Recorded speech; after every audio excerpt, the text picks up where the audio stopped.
Hello, hello, hello, hello. It is another Thursday night. Yes, it is indeed another Thursday night. And guess what, guys? Champs is in the air.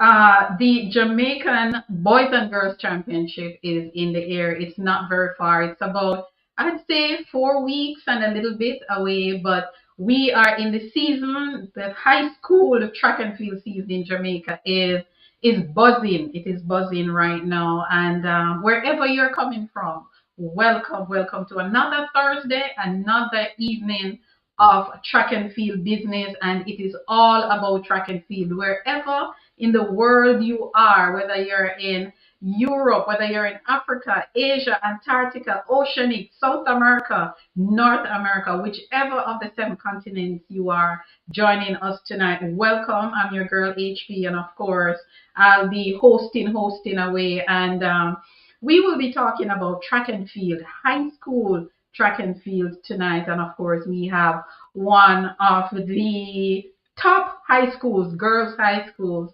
in Jamaica, top champs school in Jamaica will be joining us, and the head coach will be here to tell us a little bit about the program, what's going on. Of course, we on the back end, we see what is happening, but of course, the coach is here and he will be telling us a little bit more about his program and his plans for the rest of the season, especially the big one, what we call in Jamaica champs. So please, guys, don't go anywhere.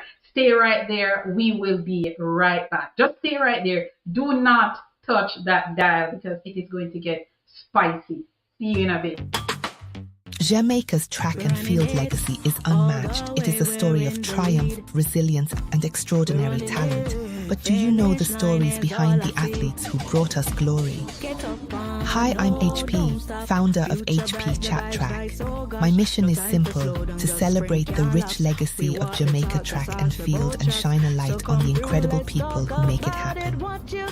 Winning that race was a dream come true, but the journey wasn't easy. It's not just about medals, it's about inspiring the next generation. Jamaica track and field isn't just a sport, it's our pride, our culture, our heart. Every week I sit down with athletes, coaches and fans to bring you stories of dedication, passion and legacy. Plus, we've got exciting news and exclusive insights into the world of track and field. Make your Thursday night be at HP's place. Come hang out with us at HP Chat Track Studio, where track and field is our business. Jamaica. One people, one legacy. Get up on, no, don't stop. Future bright, the vibes nice. And we are back. Yes, we are back. We would not be staying away very long. And with me is the head coach of the Holmwood Technical High School. Now, if you've been watching or following track and field for the last 25 years, you would have known that Holmwood was also one of the top girls' schools that was a force to be reckoned with. And of course, before I introduce Mr. Anderson, I just want to say welcome to each and everyone who has already joined us on the platform. And Monica Lewis is saying, good evening, HP and guest. And she's also saying, it is nice to be back for another Thursday, hoping everything is staying warm. Thank you very much, Monica, and it is always a pleasure to see you. Tony P, welcome, welcome. He's saying, hail everyone. Dwayne Barrett is also saying, big up yourself, Coach Anderson and HP. Thank you very much for that. Is it Dwayne or Duan or Mr. Barrett? Let me say Mr. Barrett before I get myself in trouble. Thank you very much, and thank you for being here. Bonnie M is also saying, hello, HP and the family and the guests. Hello, everyone. Thank you for being here. And if you want us to see your comment, please to join us over on YouTube where I can see your comments and I can read them. And guys, I want you to be having a discussion. I want you to heat up the space. And remember, guys, to subscribe, like, and share. And of course, it is about Jamaica track and field legacy. And Boys and Girls Champs is in the air. And tonight, I have with me Mr. Dave Anderson. Coach Anderson, welcome, sir. How are you? Welcome to A3 Chat Track. Good night. Thank you for having me on this very prestigious platform. I'm glad for the opportunity to bring forward all the information that I can, and I'm looking forward to all the questions that will be asked. Also, I want to say that was a very good introduction. It get me into the mood to get going. So, good night to all the listeners and all the viewers, and I hope that they enjoy this program tonight. I love it. I love it. Thank you very much for that, sir. It is all about the legacy, and Exactly. we are here to bring it to the people. And, coach, before we even get into the real deal, Right. just tell us a little bit about yourself, which parish you're from, where in Jamaica you're from. Just to break the ice, tell us a little bit about yourself, which school you went to. All right. All right. So first, I must say that I'm a native of Manchester Parish, a past student of the Holmwood Technical High School, which is why we are here. So, but I grew up in a community close by, about 7 miles in Kendall, famous Kendall Crush. So I would have grown up. That is near to Kirkbrine Sports Club. Mm-hmm. That's also track meet for a few years. So that's close to Alcan Bauxite Company. So I grew up in a bauxite area in Kendall. Just a one transportation to Holmwood and back. So I'm a past student of Holmwood, but although discussing track and field, my love was always football. I also represented Holmwood Technical for 4 years in Doncaster Cup. Was lucky to maybe just above average players to get into the national program under 23 program during Rene Samoa's era. So I played some football. Didn't love track and field while going to high school, but all of those will come out into the question later on, depends on what you're at. Wow, oh, wow, we and you talk about Kendall and you talk about that area, and my eyes get teary because I've read about that, that crash, that Right. Kendall crash with the train that, a One lot of thing, people, there's a hundred odd person who lost their life, so it's yeah, always there in the memory of Jamaica because people were from all over Jamaica would have been involved in that crash. So every year they have a documentary that they show during the time of the accident. So it keep mhm, reminding us of how terrible it was. yeah. And that train was actually coming from Spanish Town, right? It was coming from Montego Bay. It was a group of church persons heading from Montego Bay back to Kingston. And that's when, close to right in Kendall here, the accident took place. We grew up hearing about it, we ask questions, but it's something that is talked about in the community all the time. Yeah, yeah. I read about it. Right, Don't know a lot about it, but I've right. read about it, and it was really, really a sad affair. That was a lot of people that we lost in Yes. in It, one accident. it's very famous. That's what people really know Kendall for. When they mention Kendall Crash, they can familiarize themselves. Okay, that era. So it was an era that was very well exposed to sporting activity, especially cricket and football in those days. Not much track and field would have taken place. Maybe that's why I didn't take a liking to it at that stage because it was mainly cricket and football that was played in the community. Wow. Thank you very much, Coach, for giving us that little education about that area of Spanish Town. Never been there. I would love to visit there. I mean, I've passed by, but not really in the community Right, itself. Because every time I pass there, I'm asking people, where was the train crash many years ago? And right. they're like, you go down that road and you go, but I've never Exactly. really. It's not something that you can see really clearly the era Yeah. from the main road, but it's not far from there. Wow, wow. One Jamaica at the end of the day. Before we go Ex- any further, Monica Lewis is saying, good evening, Coach Anderson. I am Fluffy, who came to visit the team when you were in Maryland last year after the Pens. Do you remember that person? Yes, yeah, I remember. Okay, good night, and thank you for visiting us and supporting us. And I hope you continue to support us. Hopefully, we should be in Maryland this year again, so I guess we can meet up again. So, thank you for joining. Awesome, awesome stuff. Anthony, welcome. Big up. He's saying, big up the general. A lot of students, this man helps and guide, and I'm one of them. Wow. I love how this interview starts because already the Yes, energy is there, and there you have another of your past students who you helped. right. He's saying, big up. Yeah, thanks for that. Yeah. And Bonnie M, who is a 1972 Olympian Coach, I know you don't know that far back, but Yeah.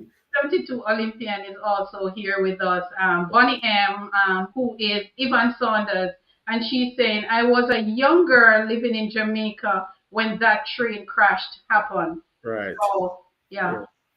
So a lot of people can Yeah, yeah, remember, man. They can relate to that crash and relate. hear about it, and you really bring back memories, sad memories when you think about it and see the Yeah. documentary that they show every year. They show it in Jamaica.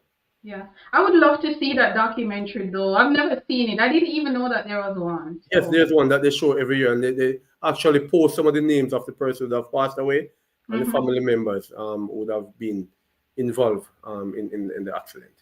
Wow, wow. Thank you very much for sharing that, about your community, where you're from. And as Right. a young man, of course, you were told the stories over and over. Exactly. Over and over. And here you are educating us on it. Thank you very much No for problem. that, Coach.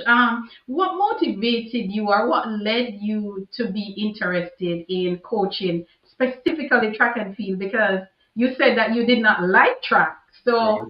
how did you get into coaching track and field? It's a very interesting story. But before I get to how I get involved in track and field, I must also state that after leaving Holmwood Technical, I went to GC Foster College in the 90s. Mhm. And then I returned to my alma mater as an assistant football coach. So I would have coached Doncaster Cup, coach at the under 16 level, coach Doncaster Cup for a 10-year period.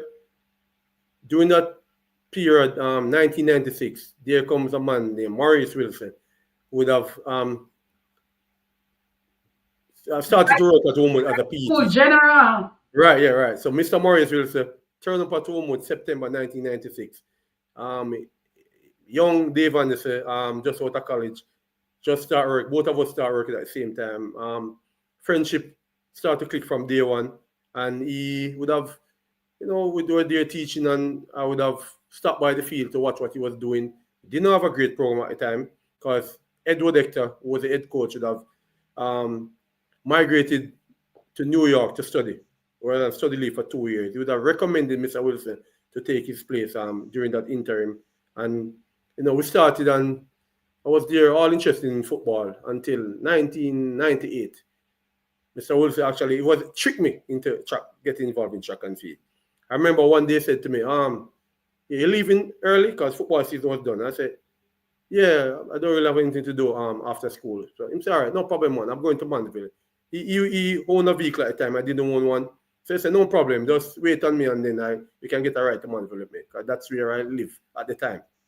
And stay by the field watching the training. He said to me, come here, here's a stopwatch. You know how to use it?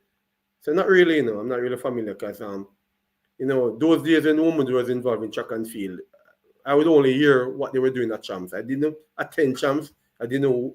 I was interested in going to Champs. Wasn't interested any at all. Any at all. All I know was that when the 5,000 was going to be run, I would try to get some information, because we know we would be doing well in the 5,000. After those events, we could sign out, because we know that women wouldn't be doing much after that.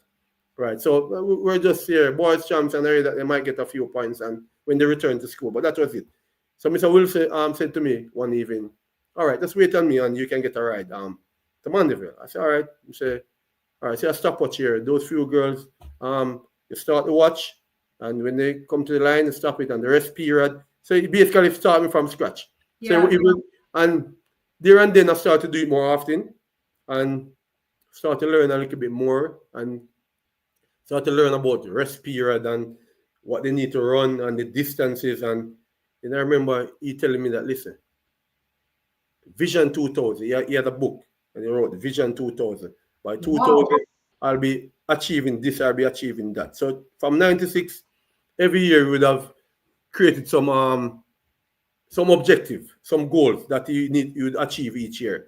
And he would tell me them before, and I start to believe and say, oh, this man know what he's doing, because everything that you have said, he met the objective each year or better than what. Right. So I start to believe and say, oh, this man is a very good coach, and I believe in him. And in 1998, he said to me, all right, listen, pen relays, you know what pen relays? Say, yeah, maybe you're now and then Sam say, you're not interested? Huh? Yeah, man, you need to go to the embassy and try to get a visa and come with the team. Wow. And I was reluctant, and he said, come on, you'll enjoy it. The rest is history. From 1998, I've not I've Wow. made 2 penny and it is because of COVID. Wow. But just to tell you that that's how I started in track and field. Mr. Morris will say, introduced me. I said it was a trick. I didn't plan to, but it takes its time to, get me involved. And even those days where I was coaching football, as soon as the football season is over, I'll move over into track and field. Most times I'll get into the team like about December, depending on how far the football team will reach. So yeah, I normally goes over into track team and then carry it all the way until maybe penalties, and if you have a few person training for national trials, I would maybe continue with them. I like this story. I like this story because you keep talking about Mr. Wilson and how he got you involved in, how you got involved Right. in track and field. And this is a very good story because here is a coach, didn't know your potential, didn't even know Right. if you would have the knowledge to coach, and he was just casually pulling you into the game. Right. Yes. That's just You're right. awesome. So it was from then that you started to build your knowledge about the Bill sport. Minor, right.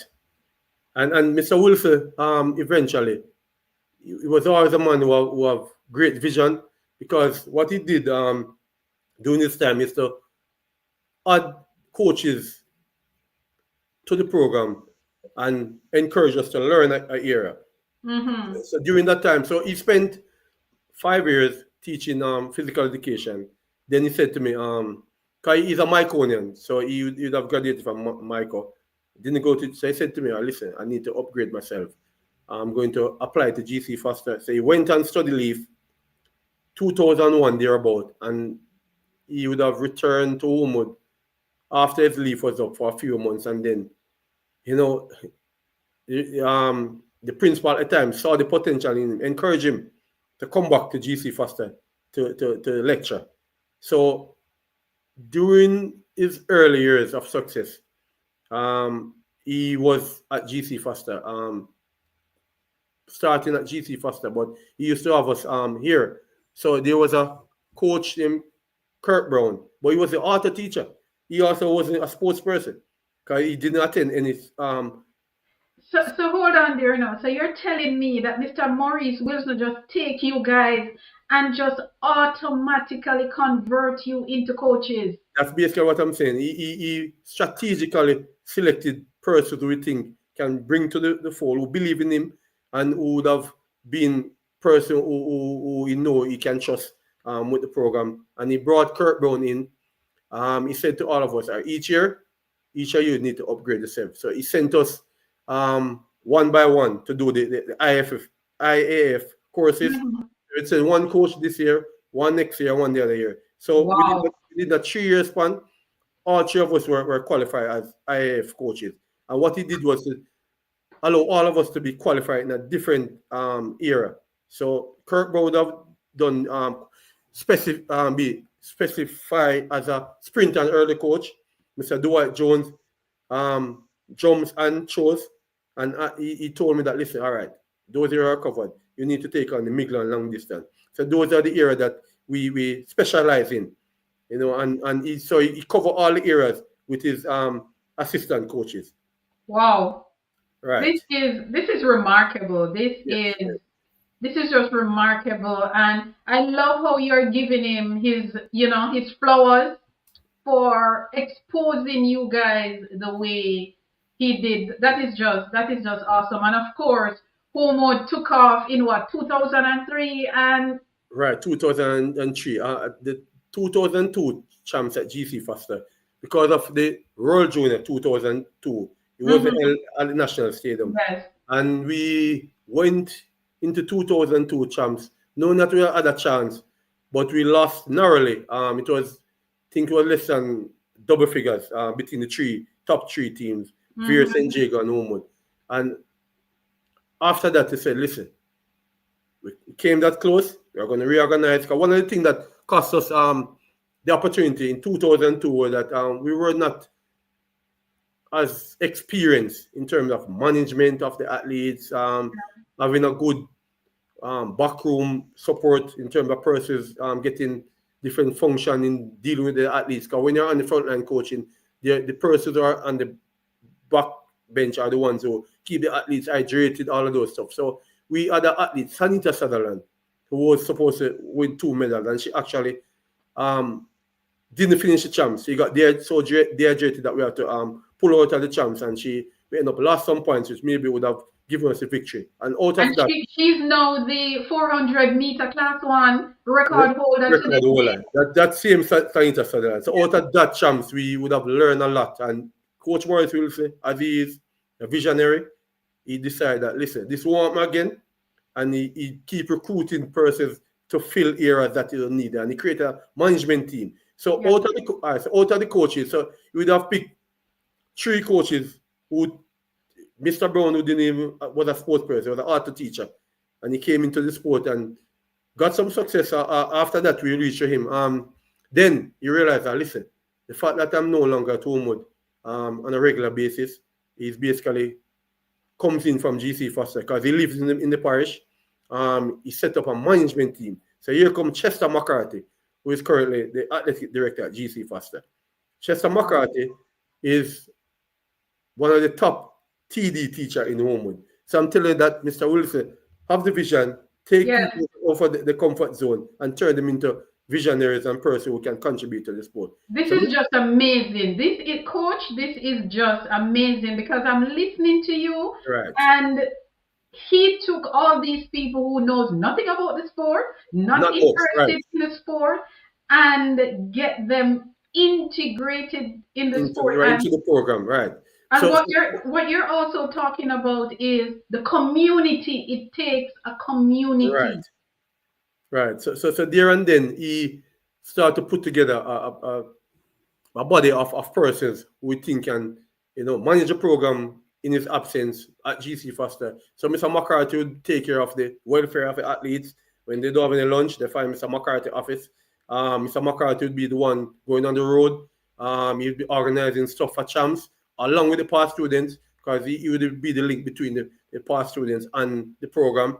And there and then also involved in the whole channel of persons. There's Dr. Paul Arden, who would have been our team doctor. So he would be one of those persons who would give us some advice because he was in the A days when Very Technical was winning. He was a team doctor and a coach there. So he was now in our corner. So we used all those experience to put together a very powerful. So that was what happened. Right. So now we have a very powerful management team, knowledgeable set of persons, including a medical doctor who is also very knowledgeable in the field of coaching. So sometimes we would talk to Dr. not about medical issue, but about coaching, and we take advice from him. So there goes a very powerful team. So after 2003, when we won, during that time, we were with Puma. And I think Puma would have gotten maybe the first 3 victories. And then what happened, all we got to Nike was out of a pen relay performance. And this is really amazing because one athlete can change your program. Yes. So actually, we went to pen relays. So there was Anisha McLaughlin and Cheryl Morgan. So we would have finished competing the Friday because at pen relays, the females compete Thursday, Friday. Just recently, now they have a rotational system that boys go. Right. So during those days, for many years, it was Thursday, Friday. So we were there. Holmwood would have finished competing. I think we'd have won the triple. And the Jamaica senior team. 4x1, 4x4, and 4x8. Right. So the Jamaica senior team would have turned up to Philadelphia, but persons who would have confirmed that they would be there, they fell short. And we got the call to say, listen, it's Jamaica all the way, and we're short. We have some of the top athletes. Could you supply us with Anisha McLaughlin? And Anisha McLaughlin, she went with the senior team on the Saturday, ran the 4x200 meter. Trying to remember some of the person. I think Beverly, it was in the Beverly McDonald time. this is the athletes that used to represent What year was this? Something somewhere like 2004, somewhere thereabout, yeah. Okay, 2004. 2005, because it was in our early years we started to win. But Okay. we're with Puma. Mm-hmm. And I remember when Anisha ran, the Nike regional manager at the time was, because Penule is sponsored by Nike during those days. And he saw the young lady, asked question. He was told that she's from Holmwood Technical High School. There was conversation with Dr. Arden. I think it's Caparati, that's the Nike man at the time, Mr. Wilson, Mr. Chester McCarthy. And there goes the Nike deal. So that's how we started. And the first deal wasn't just to sponsor the entire team, but out of Anisha's performance, they decided to take. The team was awesome. Right, with Anisha's performance, they were incrementally giving us a few years in the first few years until the team started to take the support, they start to get some gears, and then they take on the entire team. Awesome. And as you rightfully say, one athlete can change the whole dynamic Yeah, of, exactly. of your program, and that was what she did. But before we go further into Holmwood's dominance in the 21st century, Coach, tell me a little bit about event-specific training, techniques and drills and those things. How early in a junior's life you think, based on your knowledge and Right. experience, you think an athlete should start specific events training? All right. So I think it is set out for the coaches to follow a guideline. There's a blueprint. So in our primary school and system in Jamaica, athletes are allowed to run from 100 to 800. That's in the primary system. But when they get to high school, they are now being conformed to different areas. So for example, class 4 in high school, you're only able to run from the 70-meter hurdle to the 200 meter. The 200 meter is the longest event that is run. So the dynamics change based on the level that you are coaching. So to answer the question, for me, I think developmental years, they should be allowed to enjoy the sport. You need to take the health into consideration. So at Holmwood, Mr. Wilson always stress the fact that, listen, the athletes come first. We as coaches know that we need to take care of them. So we would create a program and that's how I started to learn. I realized that based on the age group, they can't do the same thing. True. So the younger you are, you would create the program to say that, listen, class 4, as a matter of fact, they only need to maybe train 2 hours, the rest of the days they just come to train and being there to know that they are preparing for events. So we never normally used to have burnout athletes we never used to have a lot of injuries because we used to take very much care of them. So we never used to have athletes that would force to run events that we think is not suited for them to expose them to injuries. So basically, I think once you're going through high school, you should basically allow them to enjoy the events that suits them and the ones that they are doing well in. Awesome, good stuff. You just mentioned burnout. Let's talk about burnout a little bit. Is burnout a thing? Is it really a thing or just something? For me, people think that champs is where you get burnout. But I would have differed from in that for many years. Because the training is what? Prepare you for champs. And if you're in the days when there was no limitation and persons do 4 individual events, 3, 4 events, 2 relays, I mean, they would have to be preparing for that to go to champs to do that. So the burnout would have to start from the preparation. Because if you're going to be entered for 4 events, then you'll be training for 4 events or more. So the burnout is basically within the program, the expectation of the coach just to maximize on points. And I personally was glad when the restriction was put in place, because at the end of the day, there's life after high school. And there's also, we know that not many will move on to become a professional, but they need at least to continue to do the sport that can take them through university or college. So we are always cognizant of that fact to say that, listen, we don't need to get everything out of them in high school.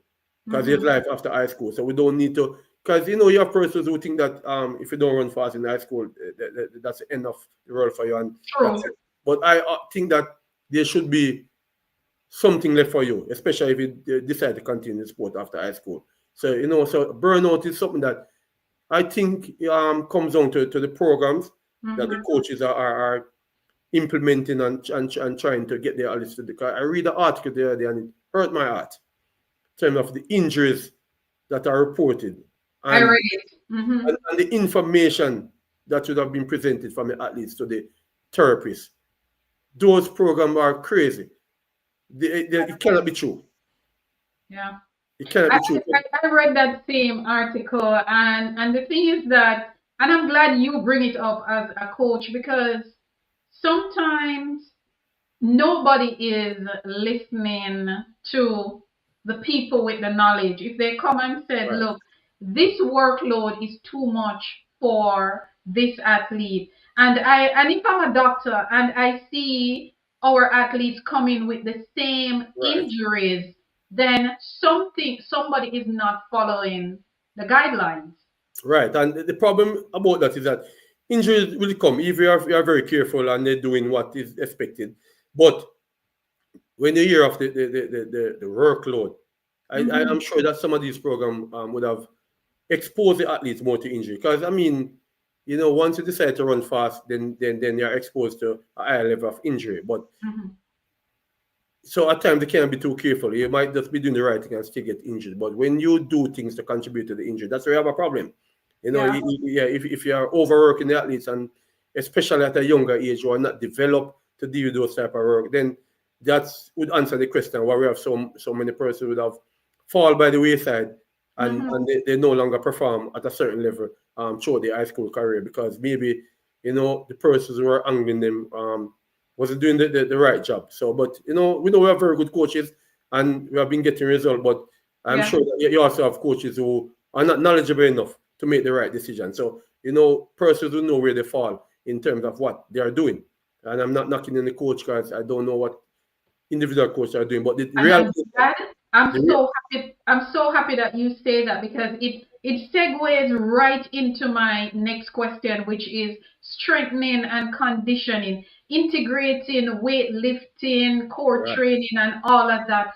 How much of that is needed as junior athletes? Well, for us, I know that we have a system in Holmwood with that the class 4 and class 3, they don't even know the inside of the weight room look. They're outside doing body strength work, abdominals, push up.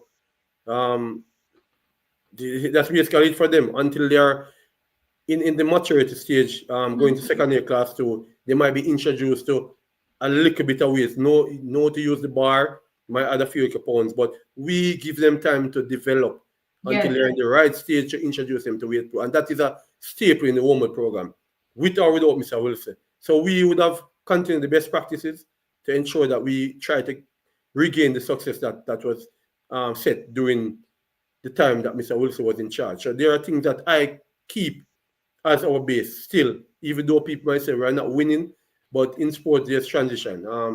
Right Yes. across all the sports, there's no team that is winning forever, and they have transition that they go down. Some come back quicker than some take a longer time, some never return based on Yeah. what is the expectation. But about the weights program, I think person who are not knowledgeable about weights program should not introduce it to the athletes because it's a very dangerous thing, and we have seen many injuries coming from improper technique in the gym, overloading, not doing the right thing. Coaches think you just go in there and lift stuff. Is the way you lift it, how much you lift, how often you lift, what you do, the supervision, the assistant. So it's a very critical area that needs specific person who understand it and can get the right result from doing weightlifting. Coach, I'm enjoying this conversation, and I'm also enjoying the knowledge that you're sharing. And you're doing so well at segueing into each Right. section of my, it's like you're seeing my script that I'm using, Okay. Yeah. because the next thing that we're going to talk about is how important is formal training and certification. But before we go there, let us just read some comments. Again, guys, welcome. Thank you for being here. Boys and Girls Champs is in the air. The Gibson Relays is this weekend. So the Jamaica High School track and field is buzzing right now. And of course, I'm here with the outstanding coach, Dave Anderson, head coach of Holmwood Technical. And if you don't know about Holmwood Technical has won 10 girls championships title. A matter of fact, they are the second school behind Veer Technical to get to the double digit. And another thing, Veer Technical is the second school to win the most straight girls champs title behind Veer Technical's 15. So Holmwood is a big deal, and it is all about the Holmwood Technical team tonight. Their coach, their school, their everything tonight. Fluffy is saying, coach, that she will be there this year again to support you and the team in Maryland. Yeah, okay. Vivian Spence, formerly of Veer Technical, she's saying good night, everyone. El Futuro Sport is saying big up Homo Technical, Sir Anderson. Welcome, welcome. Venice Brown is saying good night, everyone. Ricardo Griffiths is saying greatest believe. Dorothy Scott, genius, formerly of Veer Technical and also a Jamaican Olympian, 80s Olympian. She's saying, hello, HP guest and everyone on the platform. Thank you. Carrie Ann Phillips is saying, highlights. Welcome, guys. I think it's Duan Barrett. I hope I got it right. He said, just try and build on the current crop of class 4, and in a year or two, you should be there.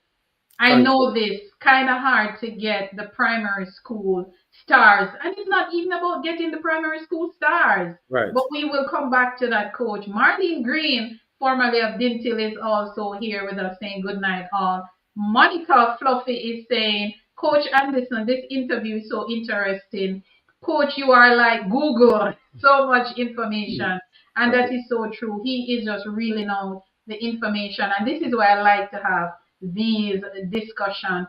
Ethelyn Tate, another of Jamaica's 80s Olympian, is in the house. She's saying, good evening to HP and guests. Also to my fellow Olympians and other persons on the live. The Olympians are here, Coach. I know you don't know. I'm hearing that. Coach, I know you don't know these names. You're too young to know. And I hear about them, especially Mrs. Tate.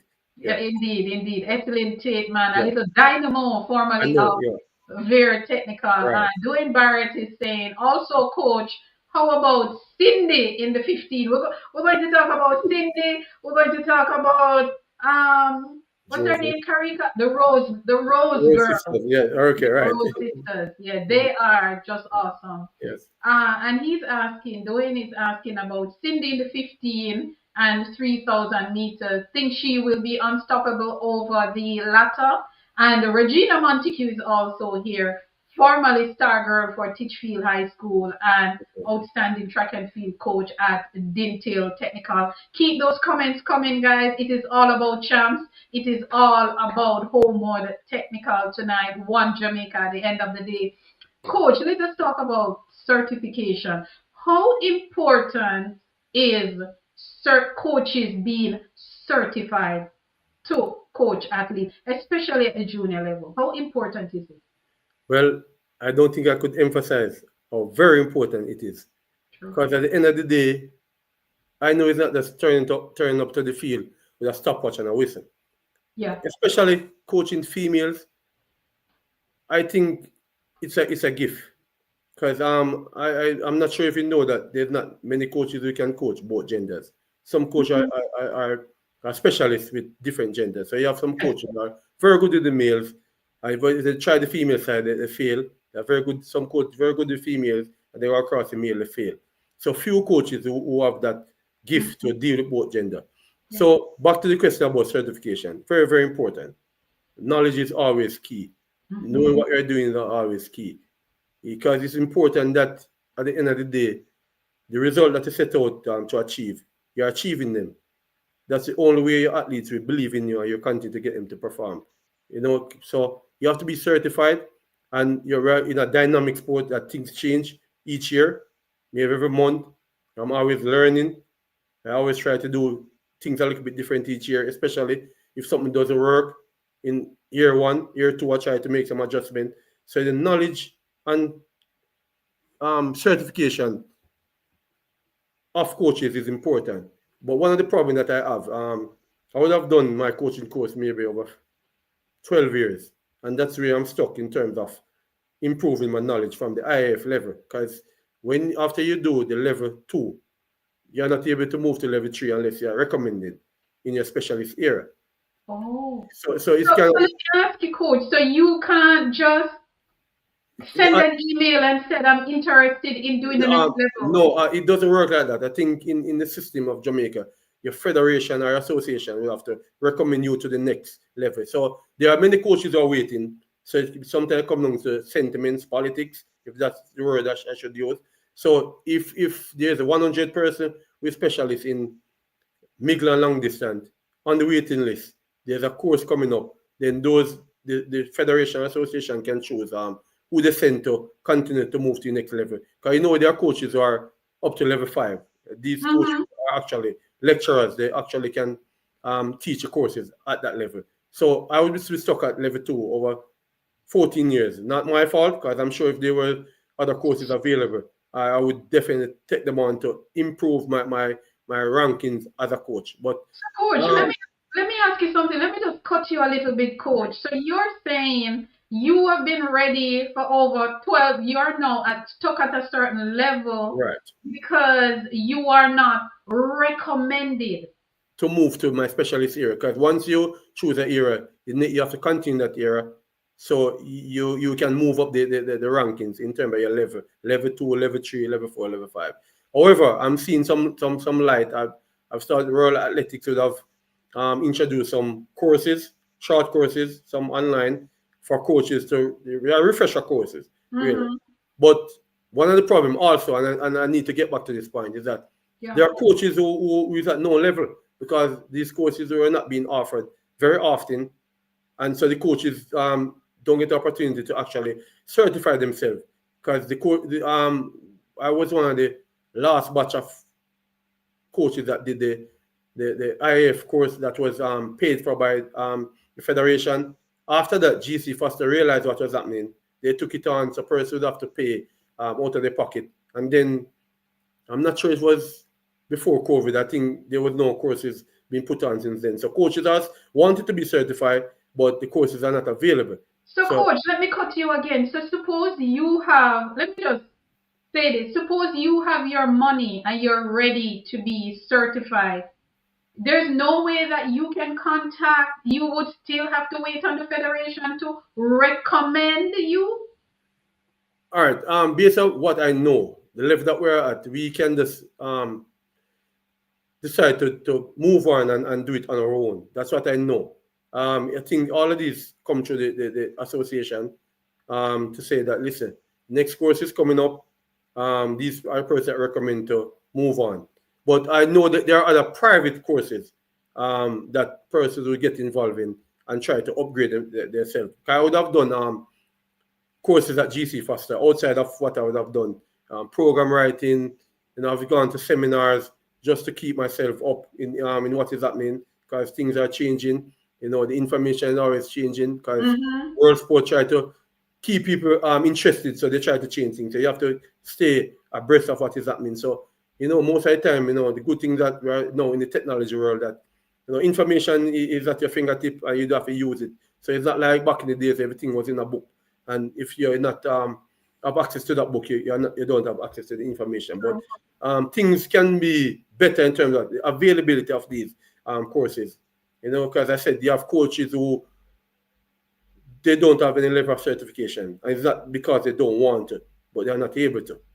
So how can we fix this problem now? Because my next question to you is, and I like how the conversation is flowing. My next question to you is, last year at Champs, the boys class 2, 200 meters, because I try to pay attention to details that, maybe not everybody will see. And the class 2 boys 200 meters had 8 different schools in that final. No, that's not something you see every day, because normally you will have the top schools who will have 2 each, Right.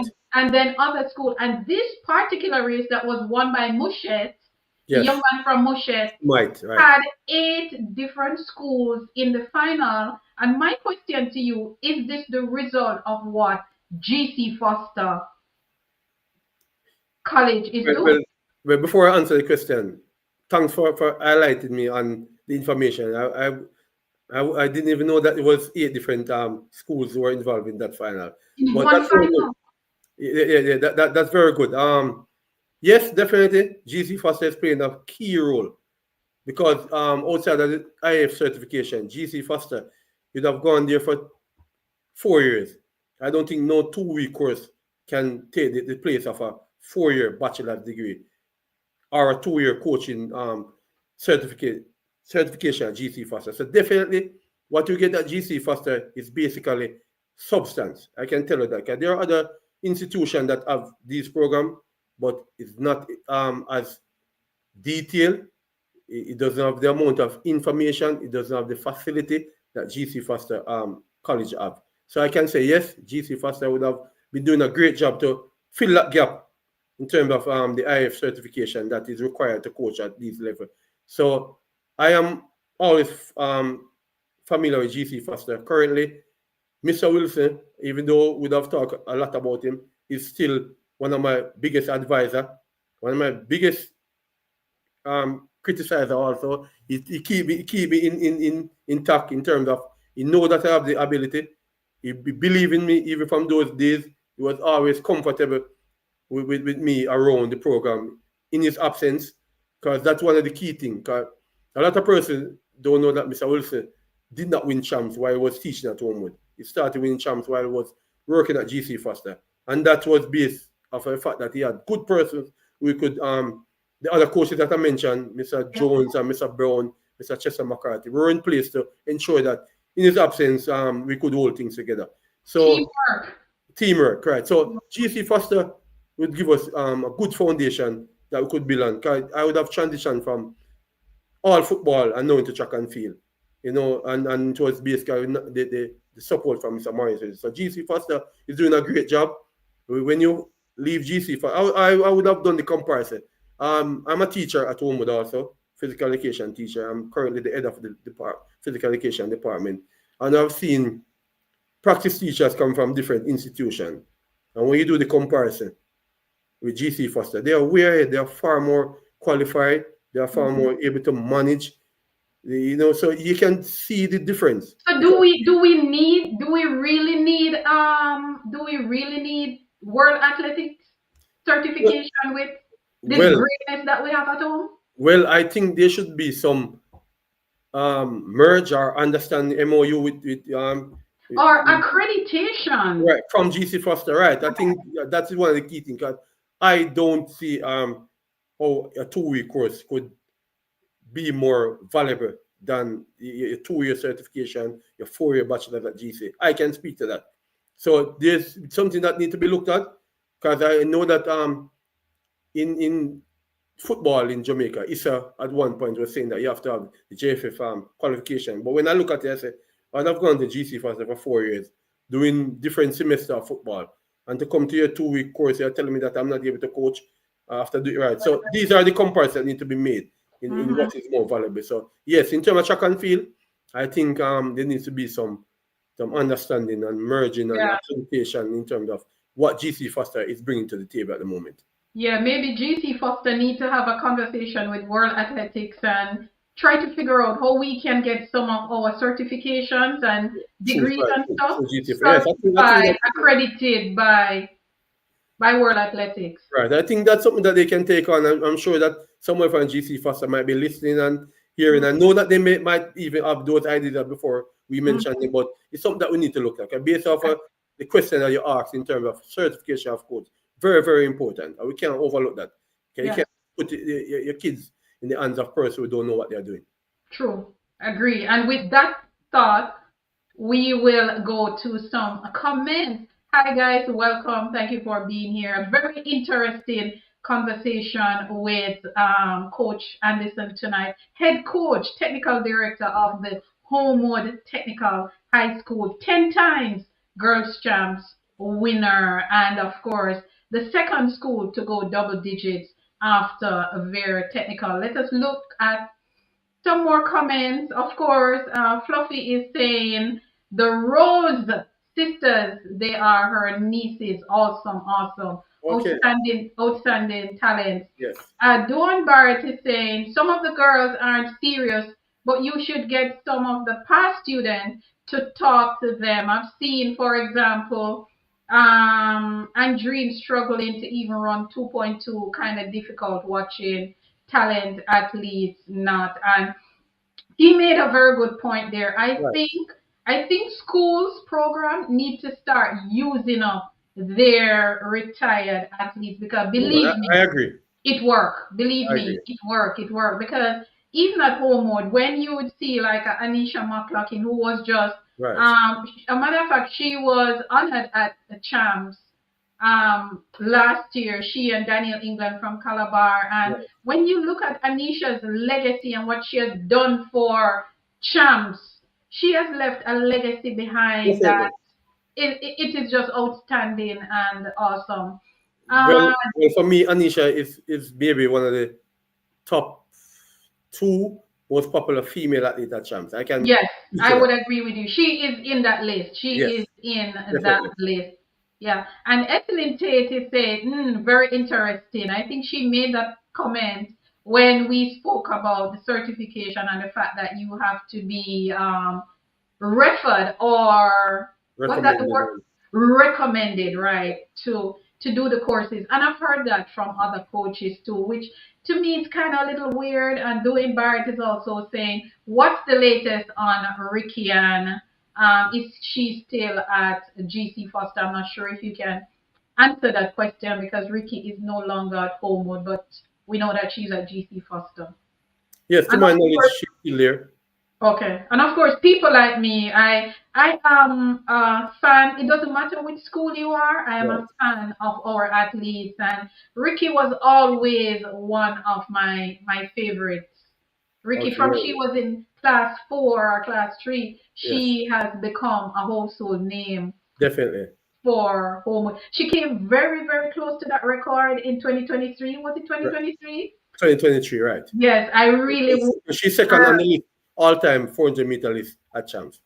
Yeah, I really wanted her to get that record as another Holmwood technical, Right. but it wasn't to be. But it's a big record anyway. That record is at a Definitely. certain, the record is a bigger man level. Exactly. Exactly. Bigger man level. But let us go back into the conversation. Coaching at Holmwood Technical. What is it like coaching at this school? 10-time champion. I mean, what is it like coaching the Holmwood team? All right. For me, while I was assistant coach during the winning era, I've always felt the love and the support, and from the performance of the athletes. I've always, during those days, I can tell you, we were just waiting for the Champs date. Those athletes was when we enter the bus heading to Champs, right from Christiana to our camp base. Once people on the road recognize the Holmwood bus, the colors of the girls here. Yes, we're going to talk about that. We're going to talk about the fashion. You're right. So there was all the excitement. Yeah. So I normally to drive on the bus because I want to be part of that. So I was always loving it, and not to mention the after Champs celebration, the victory. So yeah, coaching woman, I can say, it was fun, and then it's my alma mater, so my love is there.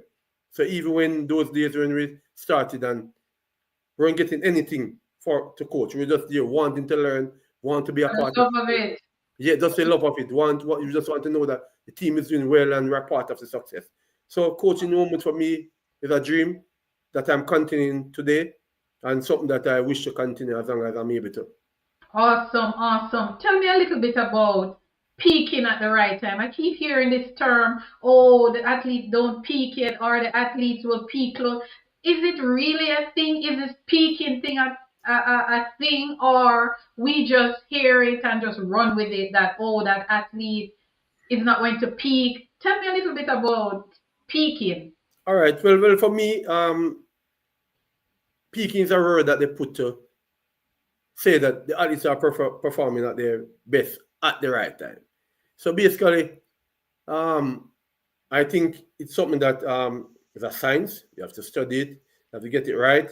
Because if you set your program for a particular time, which we all know that it's boys and girls champs in our case, but we also have to be cognizant that we have athletes who might move on to Carifta, they might move on to any junior national meet that is coming up. So peaking basically can come in phases. Because if you're targeting three major meet, then there's the one peaking. Because you peak at champs and maybe that's it based on what you would have been expecting. So I think the knowledge again comes in, the experience again comes in what you're doing. So if you get your athlete to run a personal best at champs with the intention of them going on to a meet further down in the year, then what do you do as a coach to continue that performance at that level to get them to perform to the end of the season? So it comes down to the maturity of the athlete, the commitment, and to get them to maintain that top performance throughout that period so that they can be competitive until you finish the competitive season. Say, listen, this is the end of the season and you go on total rest, but it's really getting your athletes to perform to the highest level at the At point the right time. at the right time. So peaking is a thing if you're good enough, because not many coaches sometimes get it right. Because Yeah. sometimes you think you would have done all that is possible, and when they turn up for the competition, they don't get that performance that you're expected. So peaking is basically keeping it is healthy also, because one of the things is that you go for this extreme performance and at least get hurt in the process, and all that peaking that you're expecting have gone for nothing. So it basically peaking is also taking care of them, because that is what's going to get them to perform. Give them the rest when it's needed. Listen to them if they are complaining about pain or ache or injuries. So to me, peaking is taking care of the athlete, because that is what is going to get them to perform at their best. Once you take care of them and they're able to physically and mentally do what you ask them to do, that's peaking for me. Tactical strategies. How do you work? I mean, I don't want to get you to give away all your secrets, Right. but when it comes on to tactical strategies, developing race plans, pacing strategies, how are you able to get them in a mindset, a competitive winning mindset, especially when you're working with athletes of different age groups, Right. and you don't have to give away all your Yeah, secrets. well, for me, again, as a coach, there's always have to be instruction to your athlete. You don't want to send them out there like that. Go and run, because you're the person who's responsible to guide them to perform to their best. So, and race strategy most times work in the longer distance, from the 400 up, guys. I mean, in the sprint, the only strategy is to get a good start, And try to reach, run. run, right. So strategy will work in the longer event. So for me, I think it comes down to who you're competing against. Because sometimes the athletes have a better strategy than you as a coach, because they know who they're running against. Sometimes what you tell them when they go in the race, that strategy doesn't require for them to win, and they will adjust to the strategy that is required. So it is important. I mean, if your athlete is smart enough, they will find their own strategy to get the success. But you can guide them based off your experience. You can look at your opponent who they are competing against and say, listen, this is a weak area, this is the strong area. Do this, and it might work. But definitely, there's no one strategy for any particular athlete or all the races. A matter of fact, Coach, I like how you reason, coach, and I'm going to tell you why. You have some coach when the athlete doesn't follow their race plan, right? they get upset. Yeah, that's true. But I like the fact that you will trust your athlete Right. enough to if they have to tweak the plan, let's say, you know that your athlete is going to be running in a heat with athlete X. Right. And then when your athlete turn up, they're competing against athlete Y, who Right. is of a higher caliber. Right. Then maybe they have to make some adjustment Exactly. because, so I like that. I like that approach. Okay, and I can give you an example of strategy and instruction. So we were talking about Ricky and Russell. That 2023 year, every time she goes out to run, I will give her specific instructions. I said, Ricky, this is the first round. You don't need to get a PB. Just go out there and get to 70 next round. So if you take 53, run 53. You don't need to run 51. We know you can run 51. So that would be like a just instruction to say, listen, you're in a championship. You need to save yourself for the final. So, for example, I remember going to Carifta trials, and I know the person she was up against. I said, Ricky, you're on 51 already. Those girls that are competing, their best is at 53. So you just need to do enough to make the Carifta team. Mm-hmm. So I didn't say you're on 51. You need to go on. No, just do enough to make the Carifta team. All you need is a spot on the team. Mm-hmm. And she ran 52 and made the team. So these are like example of instruction that I would give, just to guide them, because not to get carried away and all of those stuff. Right. So I would say, I would tell her that just do enough. Once if it's that's enough for you to get, do that and come back. I like that, coach. I like that you work with your athletes. You Yes, I talk to do. them. Yeah, I You do. you you you you talk to your athletes. I like that.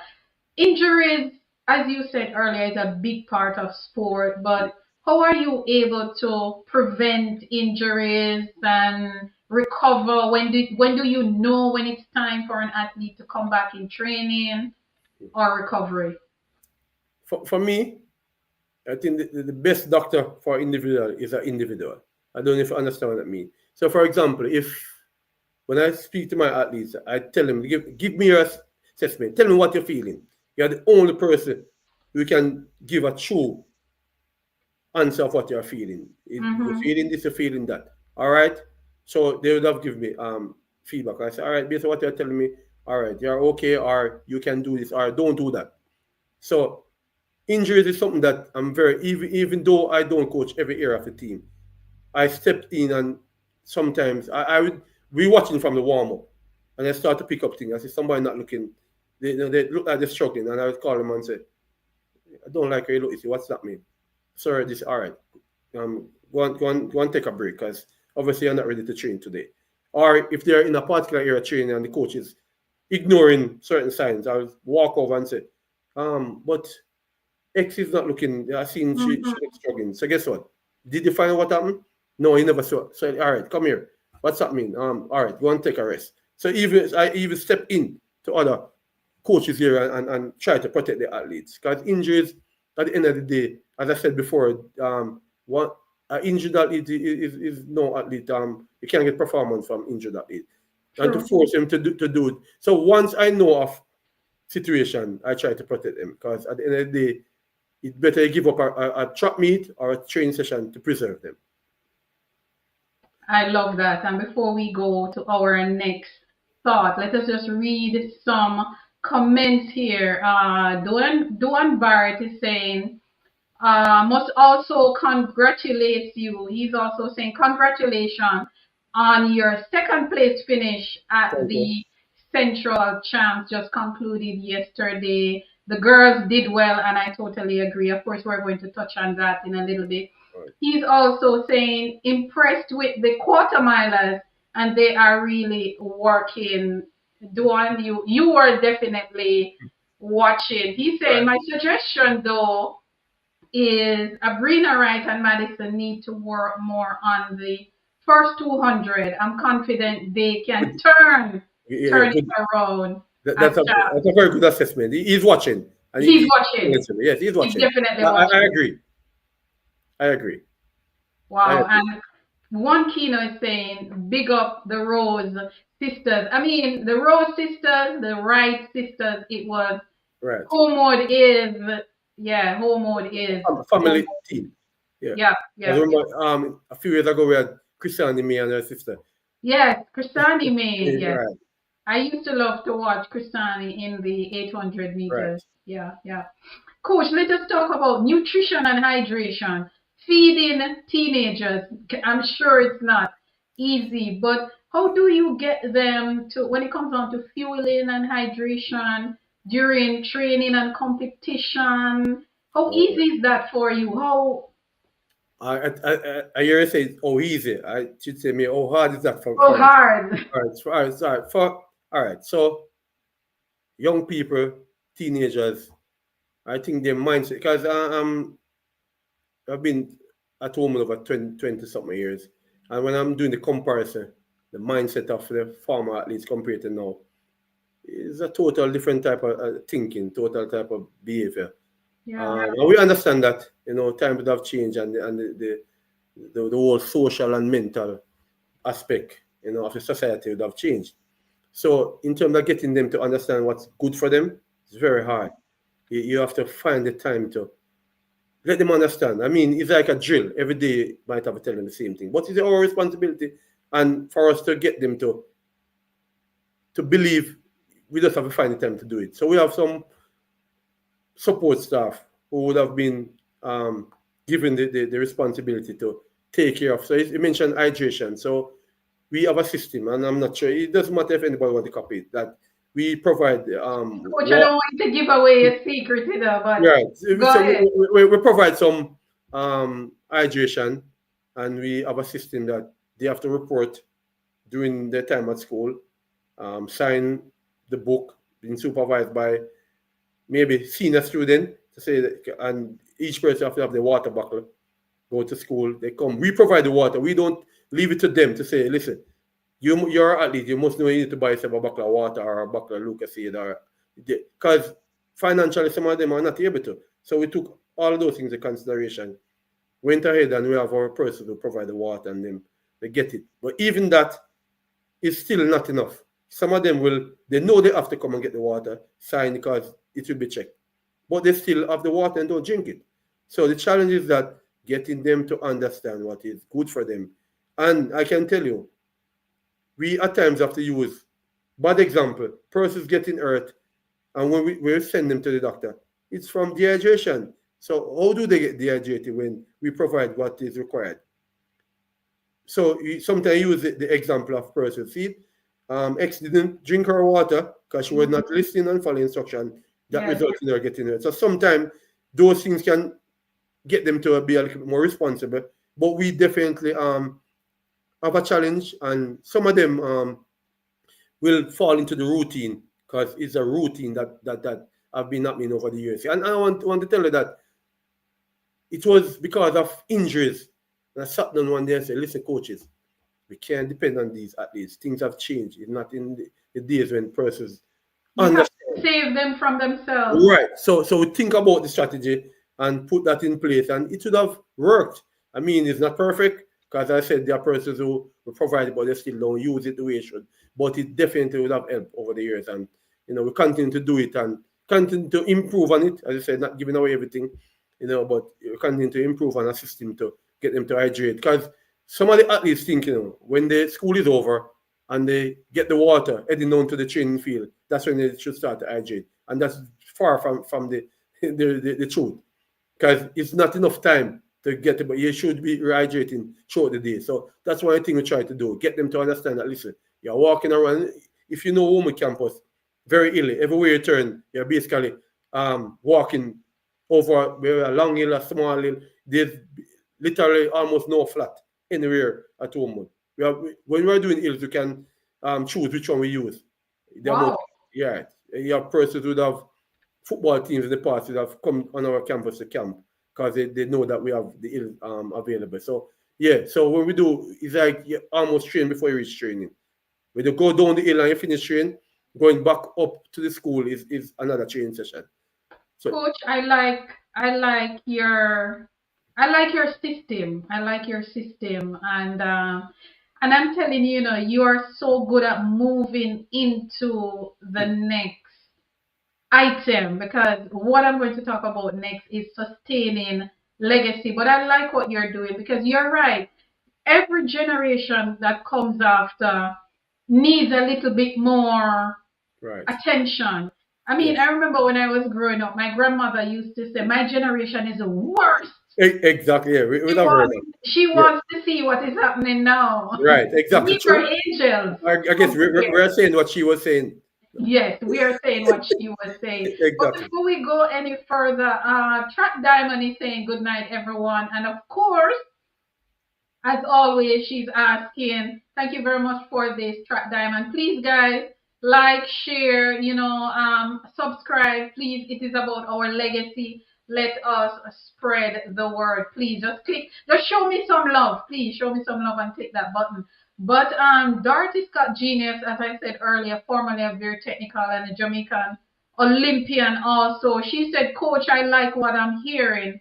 I wish more coaches would take a page out of your book. You really care about your athletes, and we want more of this. And that's the next thing that we're going to talk about when we talk about sustainable legacy. Of course, Track Diamond, thank you for being here, and thank you for pushing them to subscribe, like, and share. Of course, Track and Field Hub is also here. Welcome. And they are saying, have to be careful that nutrition is right for energy needed for hard work. And I totally agree with you.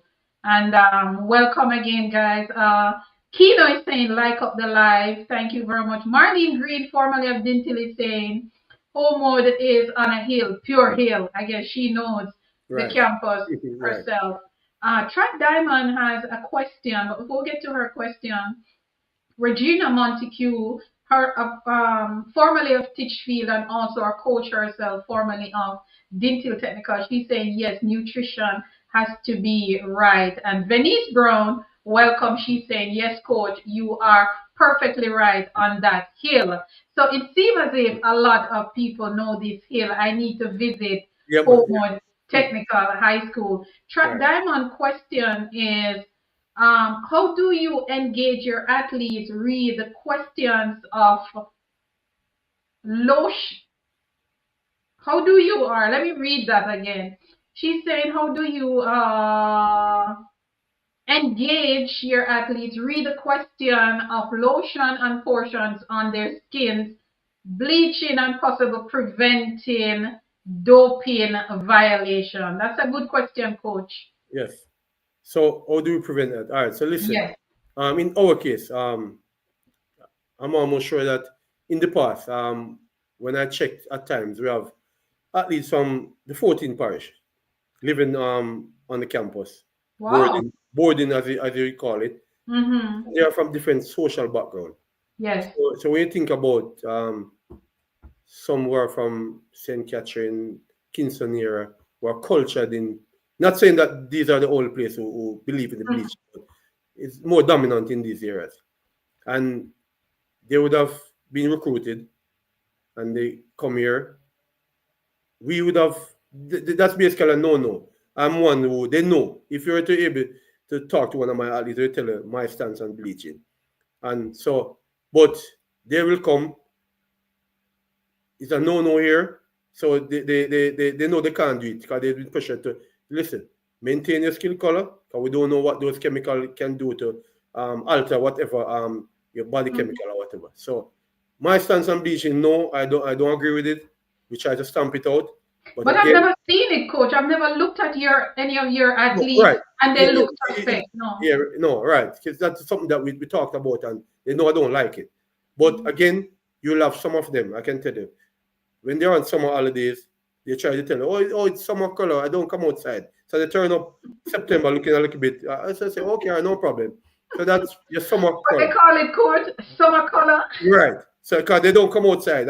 Sir, I spend all my days inside. No sun burn me. So so these are one of the conversation that we'll have.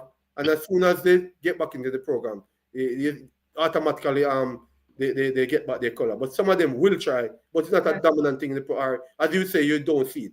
So Yeah, I've never really, and believe me, is something that you can see, especially if you're watching the television once the Right. camera goes on them. Exactly. Right. And to be honest, I've never really seen it with your team, Right. with Because anybody from your team. it's something that we don't stand for. But we like that one, the code. Somebody in the comment section says summer color. Yes. Summer color. They try to say, oh, because I spend all my holiday inside. I don't go outside. So Oh no my food God. burn me. So I those love are Jamaicans. some of the excuse they try to give, but we don't agree with it, I like that, coach. I like how you're on top of your program. And, we have to also, wherever Mr. Maurice Wilson is, big up yourself, Yeah, man, sir. definitely, man, definitely. He really championed this cause. He was really the man at the helm, with you as a junior. So let us big him up, give him his flowers, Yeah, man, because definitely. this story that you're telling, I mean, what I like about this story is I like a story when someone can speak about the work of another person Yes, man, definitely. in such a way how you're speaking about Mr. Wilson's contribution to the Holmwood technical success and legacy. But sustaining a legacy, one of the things that I've observed is that not many schools can ensure lasting impact of efforts, fostering the success that they've had. We've seen schools fall off. I mean, two of the biggest teams have fallen off significantly, and I'm going to call names. Veer Technical and Holmwood Technical have fallen off for many, many Right. years. What are your thoughts on, how can we prevent? How can something like this be prevented? All right. So let I answer specifically in terms of women's situation. Mm-hmm. So Coach Wilson would have resigned in 2013. That was our final championship, Yeah. and he would have been, preparing his successor throughout the period, because Dwight Jones was there, Mr. Kurt Brown was there, and I was there. But during that period, as I would have said, I've always shared my time between football and track and field. So that was one of the drawbacks in giving me the head coach after I left. However, the decision for his successor he was not, what I would say, they didn't contact him. He went to World Championship, and when he came back, he was told who the head coach was. He was a bit upset. I spoke to him and he said, yeah, but no one asked me who would I recommend. However, he didn't push it because of the fact that he would have resigned. Mm-hmm. Well, we know that he should have been integral in the decision. In the decision, I agree. It was passed on to Mr. Kurt Brown. And I can tell you, I gave him all the support that Mr. Dwight Jones gave him all the support. Because we're like that. We're like, Percy was always saying, these home coaches live very good. And Percy tried to model us. Because they always see us together, working together. We're not divided. So even when it was passed on to Mr. Brown, I would have possibly stepped up my contribution, and because I know that with Mr. Wilson out, he's gonna need more of my expertise, because I was the one who was like Mr. Wilson right hand, even but I realized, and Mr. Brown got the team, and Mr. Wilson didn't think that was his choice at the time, but we worked with it, and after 1 year, didn't work out. Mr. 2 years, 3 years. No. So for what Mr. Brown got 1 year. Okay. Then after the 1 year, they elevated Mr. Dwight Jones to the head coach. He got 1 year.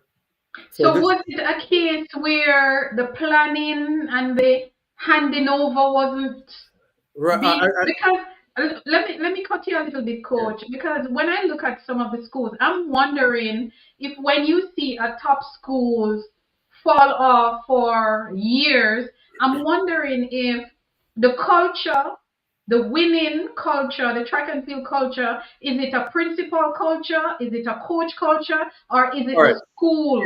But I would put it can be both. It can be all three that you mentioned, but I would put the coach culture at the top.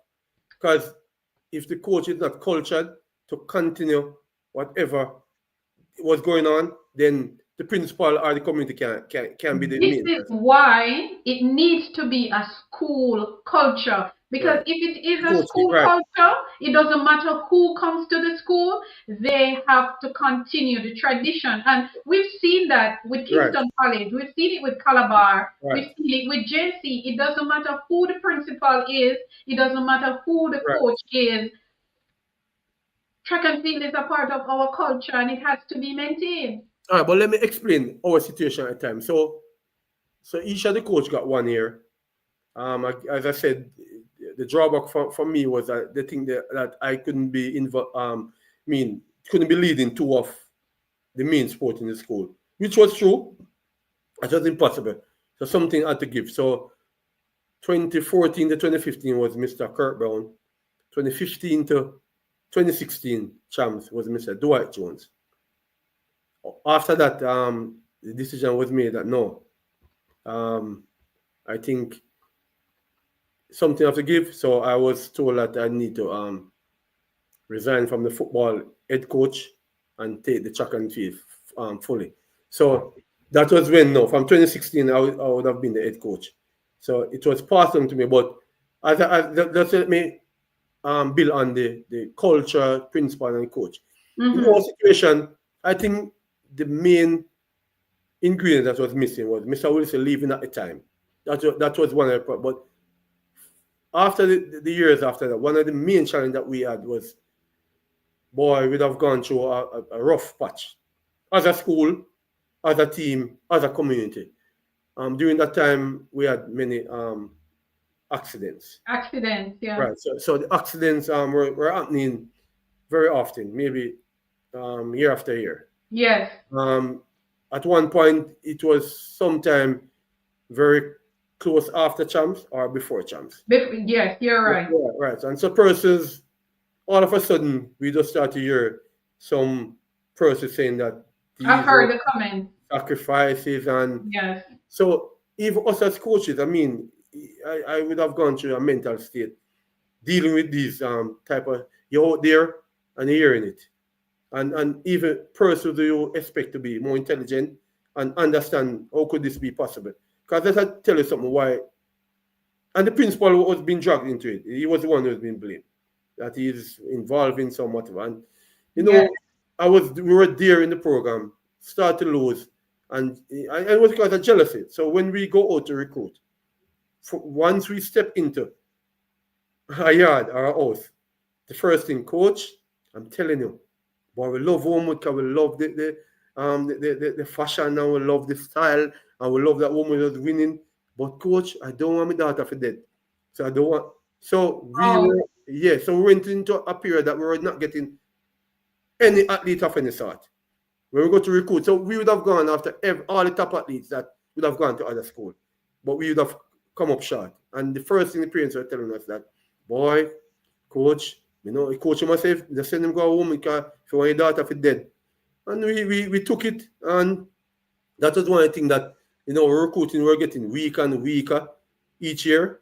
Wow. And it affected us. So we were not replacing the replenishing the team. Class 4, because people move. You know, high school track and field is classes. So once people move, you have to replace them. Yeah. So if you look at that period, not getting anybody, and the weak people keep moving through class, then it's going to affect the team sooner or later. So that was one of the main things. So how was Holmwood able to change the narrative of all the negatives to get back to where you guys are now, which we're going to talk about a little bit, but how were you able to start replenishing? Boy, it was rough, you know. There was a change of principal in 2016. I think that brought some new life. Mr. Ijan McCulsey, and I want to big him up. You know, he'd have come into the school and learn the culture. He's very supportive. He would have bring a new light. And I want to give Mr. Paul Bailey some respect, even though people would have negative, because he would be the principal. I've gotten all the success. He was there as a principal. So he would have played his part. So 2016, Mr. McCulsey become a new principal. Persons were still trying to use the narrative that the past principal was the one creating all these accidents. So the new principal have come in and we started saying, all right, We have new principal now. So what are they going to say? So we definitely that start to minimize the impact of people using the sacrifices and whatever is happening is a result of what they are thinking. So the principal, Mr. McCulsey, would have come into the program, start to learn the culture, realize the challenge that we're having in terms of recruiting, getting persons that we really wanted. He would have realized, and he also started to come on recruiting journey with us.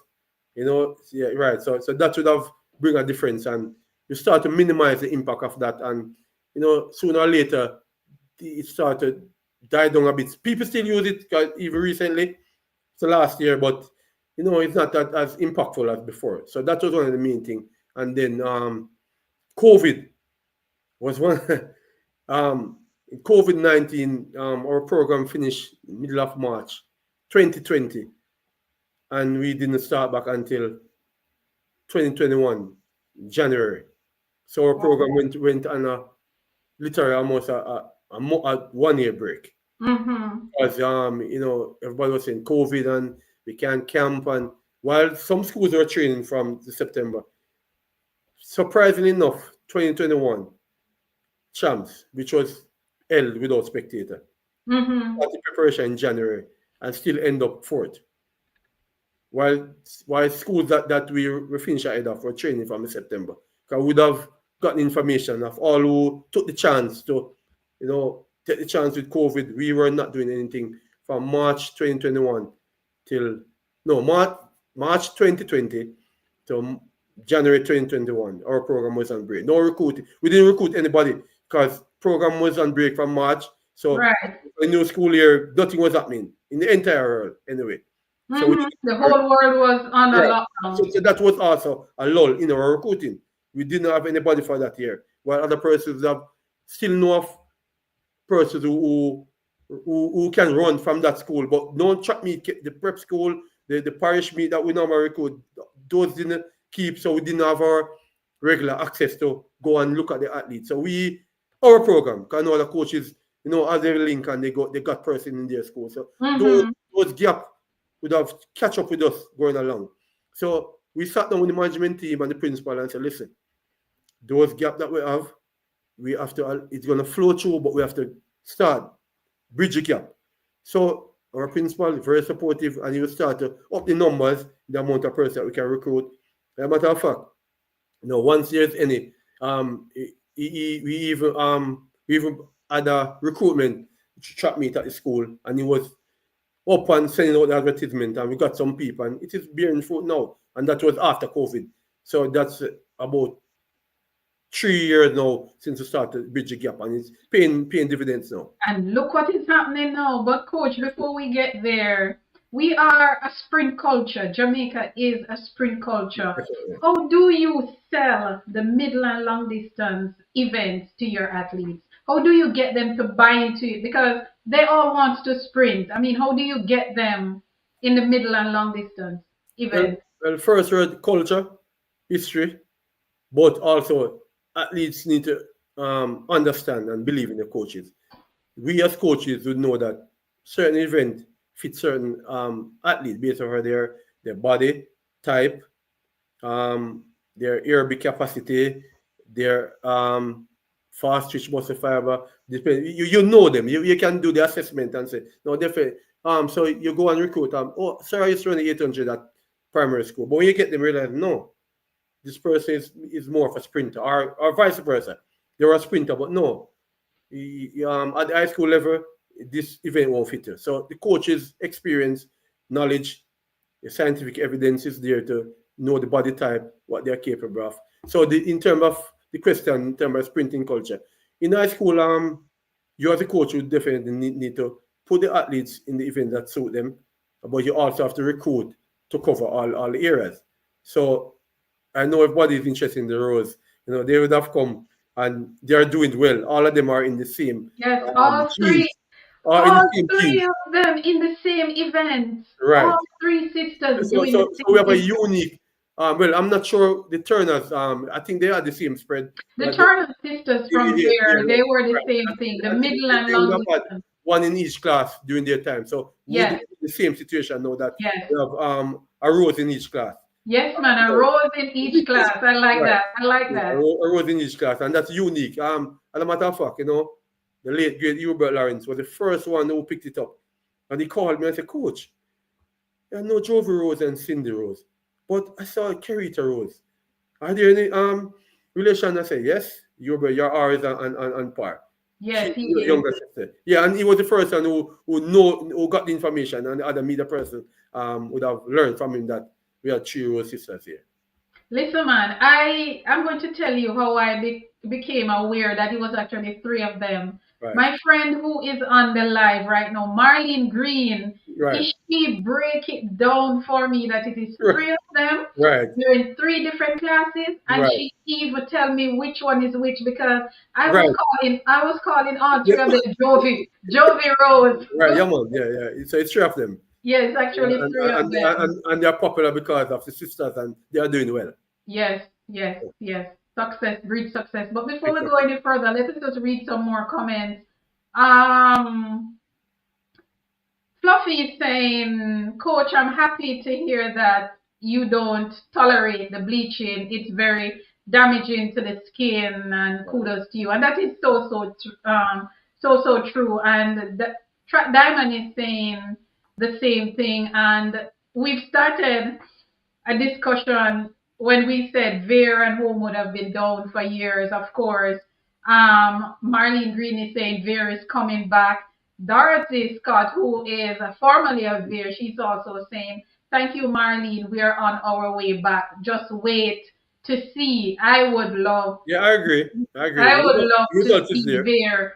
Yeah, I would love to see Veer back in Yeah, the result party. is there. Diamond is saying, so happy to hear about your stance on skin bleaching, Mr. Anderson. Ethelyn Tate, another Veer girl, she's saying, yes, Marlene, Veer is climbing the hill, soon reach the top. Of course, Dawn Barrett is saying, I think the team was complacent as it relates to recruiting, but coach just explained what was happening, Barrett.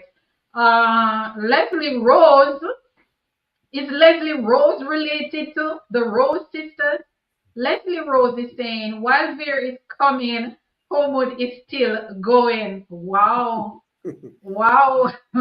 Is this a war in the chat? It But seems I so. love It seems so. Yeah. Yes, I love the rivalry. I love Yeah. it. Evelyn Tate is saying it is so true about the principal culture because after Mr. Francis left Veer, it seemed as if Veer started going backwards. And this is why I said if something has to be the school culture because True. when it is the institution's culture, anybody who comes That's there, whether a you're right. coach or a principal, you know that the And tradition remains. should continue. And heard it over and over that after Mr. Francis left, the Veer program just start falling apart. Marlene Green is saying, if the principal not into sport, the sport suffers.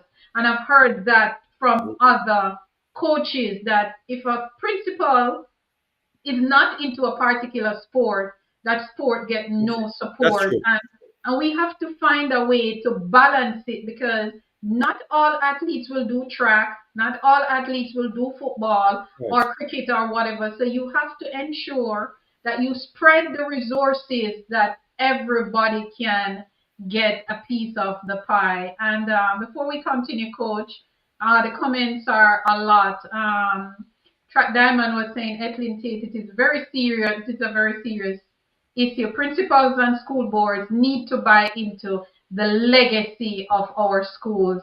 And Track Diamond also brought up something. She said, I recently watched some races back in the day when it was Veer, Holmwood, St. Jago, and Manning School vying for championship, especially in the 90s when you Right. had Veer Technical and the St. Jago going at each other. Duane Barrett is saying, Coach, it is also good to go in some of the schools that their athletes don't participate in True. meets. For True. example, some schools in top Trelawney. So ideas are rolling, the comments are a lot. Letitia Rose, another Rose, is saying, okay, that's my daughter Roses. Oh wow, the Roses are here tonight. Right. Big up to the Holmwood family in Christiana, Manchester. Thank you for being here, guys. Welcome, welcome. Whether you're from the Rose family, whether you're from the Wright family, whichever family you are, it is about Holmwood Technical team tonight. And of course, we are in the height of champs. Gibson McCook Relay is this weekend, and of course, we will be looking to see mouth-watering performances. So, congrats to the Rose family, and thank you for being here, and everybody who are here from Holmwood Technical. Marlene Green is saying, congratulations, Mrs. Rose. Your daughters are doing great. I am cheering them on. Yes, Marlene Green is a big fan of those three ladies. I mean, she was up in her television screen last night, yesterday, watching the 800 meters, and it was mouth-watering. Where I think it was Jovi and Cindy won. Yes. Right, they won class 1 and class 2. Right. And Carita finished fourth. Finished fourth in her big points, big points.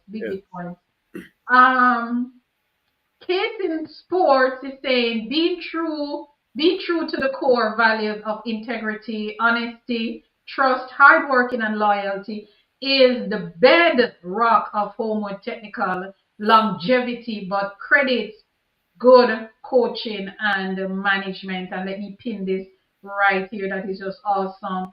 And of course, they're having if I continue to read these, we will never finish tonight. But Dorothy Scott is also saying, Leslie, Rome wasn't built in a day. Listen, the Veer people are out. Dorothy from Veer is saying, Leslie, Rome wasn't built in a day. We also have to creep before we walk. Of course, Veer is letting you guys know that they are in the party. And yes, Veer Technical is coming back. And I'm happy to see that. Case in Sport is saying, Holmwood Technical has turned out a few outstanding Olympians and world championship athletes. Look at this now, and professional athletes. And that remains singular focus of the management, building future stars. And Case, I am very, very, very happy that you mentioned that Holmwood Technical has, of course, produced Olympians and the world championship athletes, because I am doing, I did a research on the high schools with the most Olympians, and let me tell you, Holmwood is in the top 10. No, I should not have said that. I just gave out. Anyway, moving right along. But yes, Holmwood has done great in producing athletes at the highest level. Going back to coach now. Coach Anderson. Yes. Holmwood won 9 straight titles from 2003 to 2011. Right. And of course, I heard that Mr. Wilson returned in 2013, and you guys came to champs and stole that champ just like that. How much pressure is on you to bring back Holmwood to the golden spot, which is the middle of the podium? All right. So did I give you a little story about that breaking streak at 9? Mm-hmm. So when we lost that champs, we felt a little bit undone based on the reaction of our rivals. When we win, we keep our celebration within our vicinity. We not have crossed borderline to show that we're winning. But something happened from our rival, and they would have, I think, created some disrespectful behavior. They would have even journeyed to our school gate with some coffin and people name on it, and we didn't take it lightly. So even that day, while they were celebrating, we were out recruiting. Because I remember I got a call saying that, boy, X team that our school gate to celebrate. when we were winning, we'd keep the celebration within um, our Christian era. I think 1 year we went to Mandeville, but apart from that, we would not have taken it over into neighboring parish, or at least try to attempt to do such thing. So when we heard that, we were well moved. As a matter of fact, from we lost the Saturday night, we started to plan. And the Monday we were out recruiting when they were celebrating. Because we had a plan to return. And 2013, and this is like a drama story. And if it wasn't for a good management team and support, it wouldn't be possible. So let me tell you what happened. So we went to Champs 2013. We're having some good days, but there were some disappointment here and there, day one, day two. But what was the icing on the cake in terms of disappointment was that the Tuesday night, Mr. Wilson would have joined to the camp base because we planned ahead just to for the day to come. And within a half an hour time span, his car was stolen from the camp base. I mean, that was about after 8 p.m. in the night. Everybody was up and about, and the car was stolen in the eyes of everybody. And he lost a lot of stuff because he was in Kingston for the week with his stuff in the car.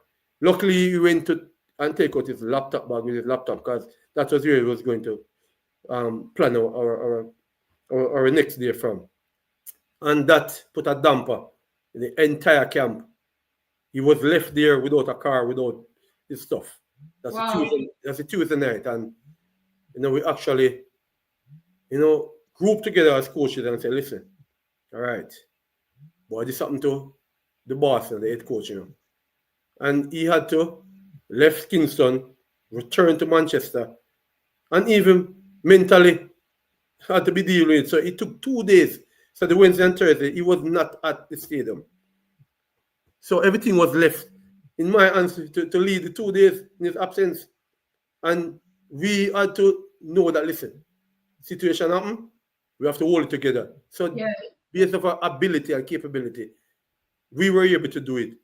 So we were at the end of Friday, when he returned, we were returned in a position that we at least stand a chance.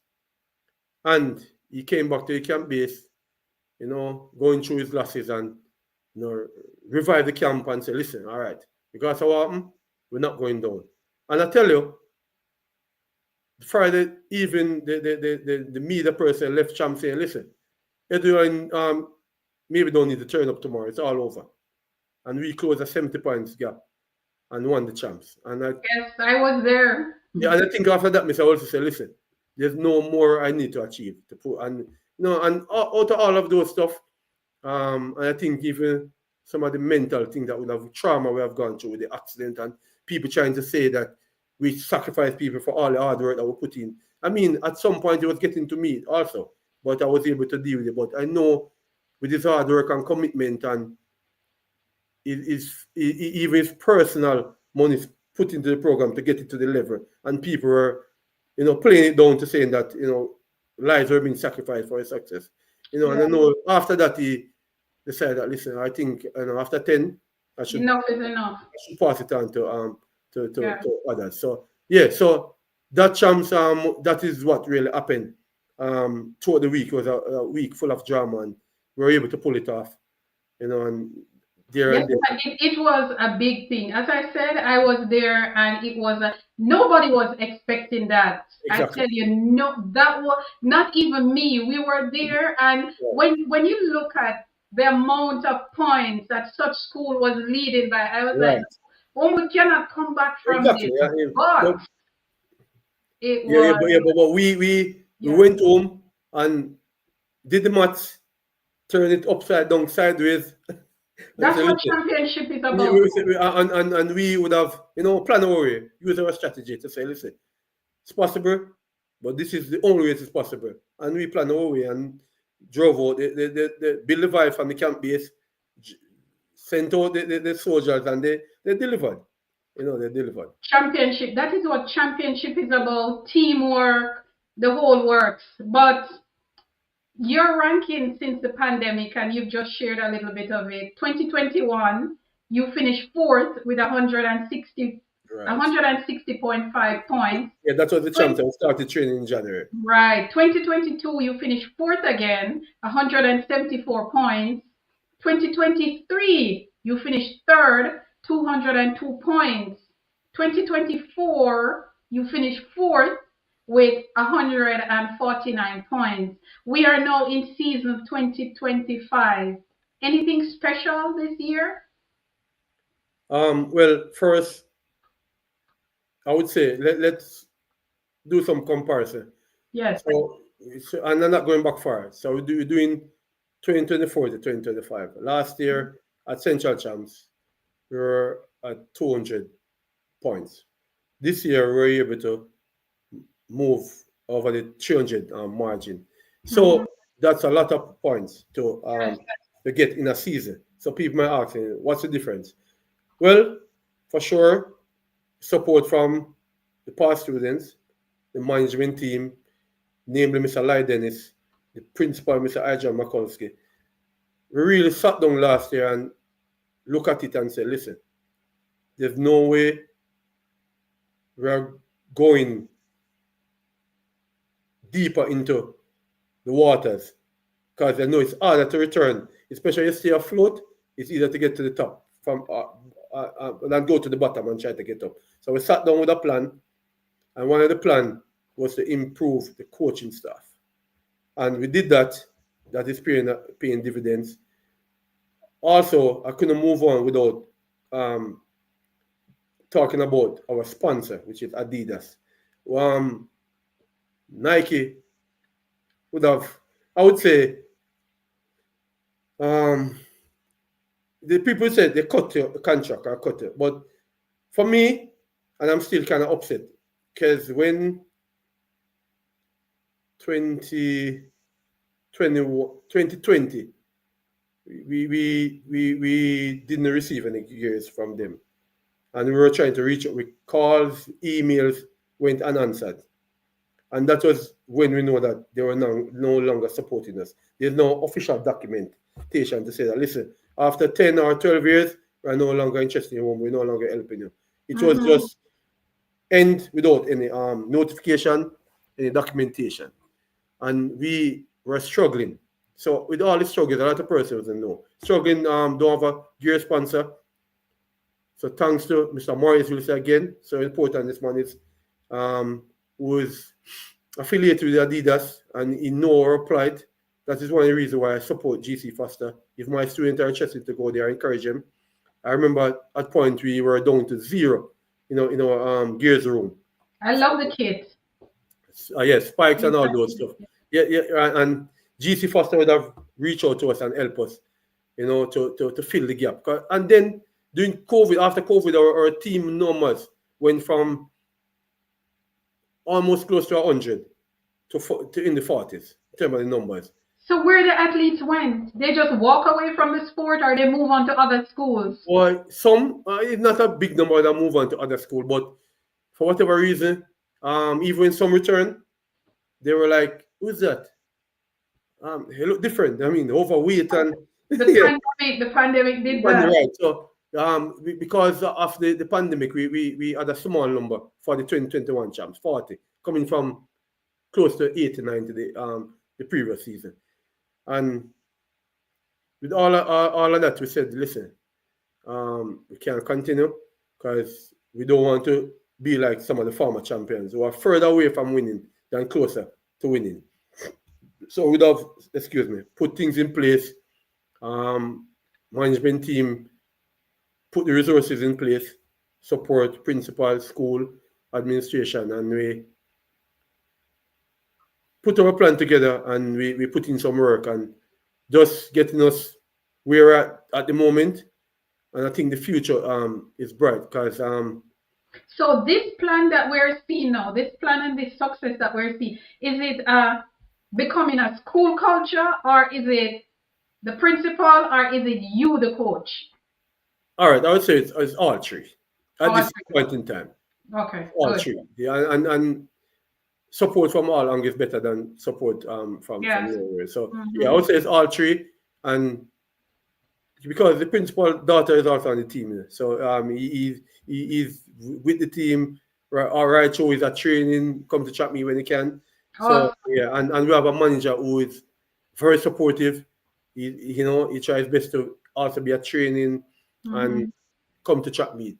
And we're Okay. getting some support from our past students. Our chapters are very integral. We have a chapter which is the Eastern chapter. They are responsible for our champs accommodation. They are on the phone when they are not present, planning stuff, getting information. So even going to Gibson, they are there supporting the team, feeding us after Gibson, all of those stuff. They are planning their um, things for champs. So we are getting the support, and I'm thankful for that. Awesome. And I want to thank them and encourage them to continue to support the team. And we are doing our part to ensure that, we give them the success that will encourage them. Yes. Because we know in a Jamaican culture, people support winners. And Yes. Yeah. few institutions give you the support that need to lift you out of your poor position. So when you find that you're getting support, you have to encourage people by bringing the performance. So Adidas play a very big role, and we want to reward them with performances, and that is what we preach to the athletes. Because basically that's all they get back in return. Yes. When they can see the colors coming through the line, but if you're around the back and the camera not going to wait on you to come through the line, so you need to be performing so they can get their visibility, and get their little recognition out of seeing their apparel and footwear Mhm. and stuff being displayed. So Coach, I have to say that you really understand the business of sport, because I'm listening to you talking about your sponsor and your team and what you need to do in order to keep that going. It shows that you really understand, and you're right. You need to give something back to right, your sponsors, because yes, there are so many things that sponsors could be doing with their money. But exactly, yeah, and I'm always cognizant of that. That listen, yeah, they didn't have to, because yes, we don't have to call name, but we know schools who would have been in the 80s and they are yes, struggling. We don't want to get there, and I, yes, I I don't want to be in a program that goes back to that days. I think when we reach back that stage, I'll be stepping away. So I'm yeah. trying my best to ensure that no, um, Sustain it. To sustain sustain it. it. But let me ask you, Coach, Central Champs, the performance by your team, were you surprised? No, not surprised, because the development meet would have shown what was happening or what was Okay. expected. But when they go into a championship, anything can happen. Your expectation can be great and then they don't Mhm. deliver. So to say surprise, no, but we know the possibilities were there, but we also know that the other teams, the championship will give you a truer picture of what Yes, development that meets. Sometimes there's no head to head, so you run and it's not a true reflection of the potential of the athletes. Because you might run in a heat and your rival run in another heat, and they just yes. take it easy and say, "Oh, I just need to have a time."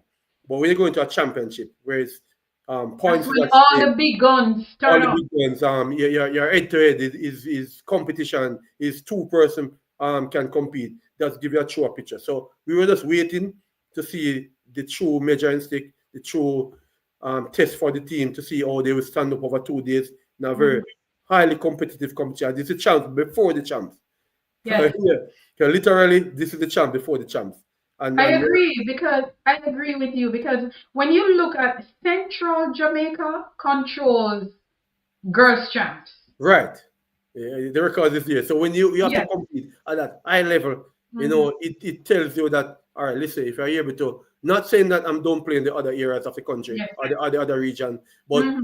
But traditionally, the data is there to yeah, prove you're right. it. So we know that there are other persons from other region who come in and make their mark, but Yeah. traditionally and the competition is a good measuring stick. So once Yes. we go up there and we see what happened, then we're now, making our adjustment, assessing the result and see where the adjustment can be made, to sustain what we're doing and to get a Mhm. little better. So yeah, Central Champs kind of bring a little bit more convincing to the coaches that listen, so at least have ability, keep them focused, keep them healthy, do what is right for the next few weeks, keep them healthy, and then we take it from there. Central Champs was just 2 days ago. Not even 2 days, a day ago. the Gibson Makug relays on Saturday. Do you think the Central athletes would get enough time to rest? We're talking about they get today, they get tomorrow. By Saturday morning, 8:30, they're on the track. Uh, Your thoughts? Listen, I'm one of the advocate. So I would be at odds with the Central Champs organizers. Yes. Why would we choose the week of Gibson Relay to have one of the highest level competition amongst the girls? And there, even this year, I'd be at them in our meetings. Say, coach, we understand and we hear the cries, but we are trying our best. The clashes of the different region is what is preventing it. I said, listen, the other regions are protecting their athletes. They know that the Gibson Relay is a big event.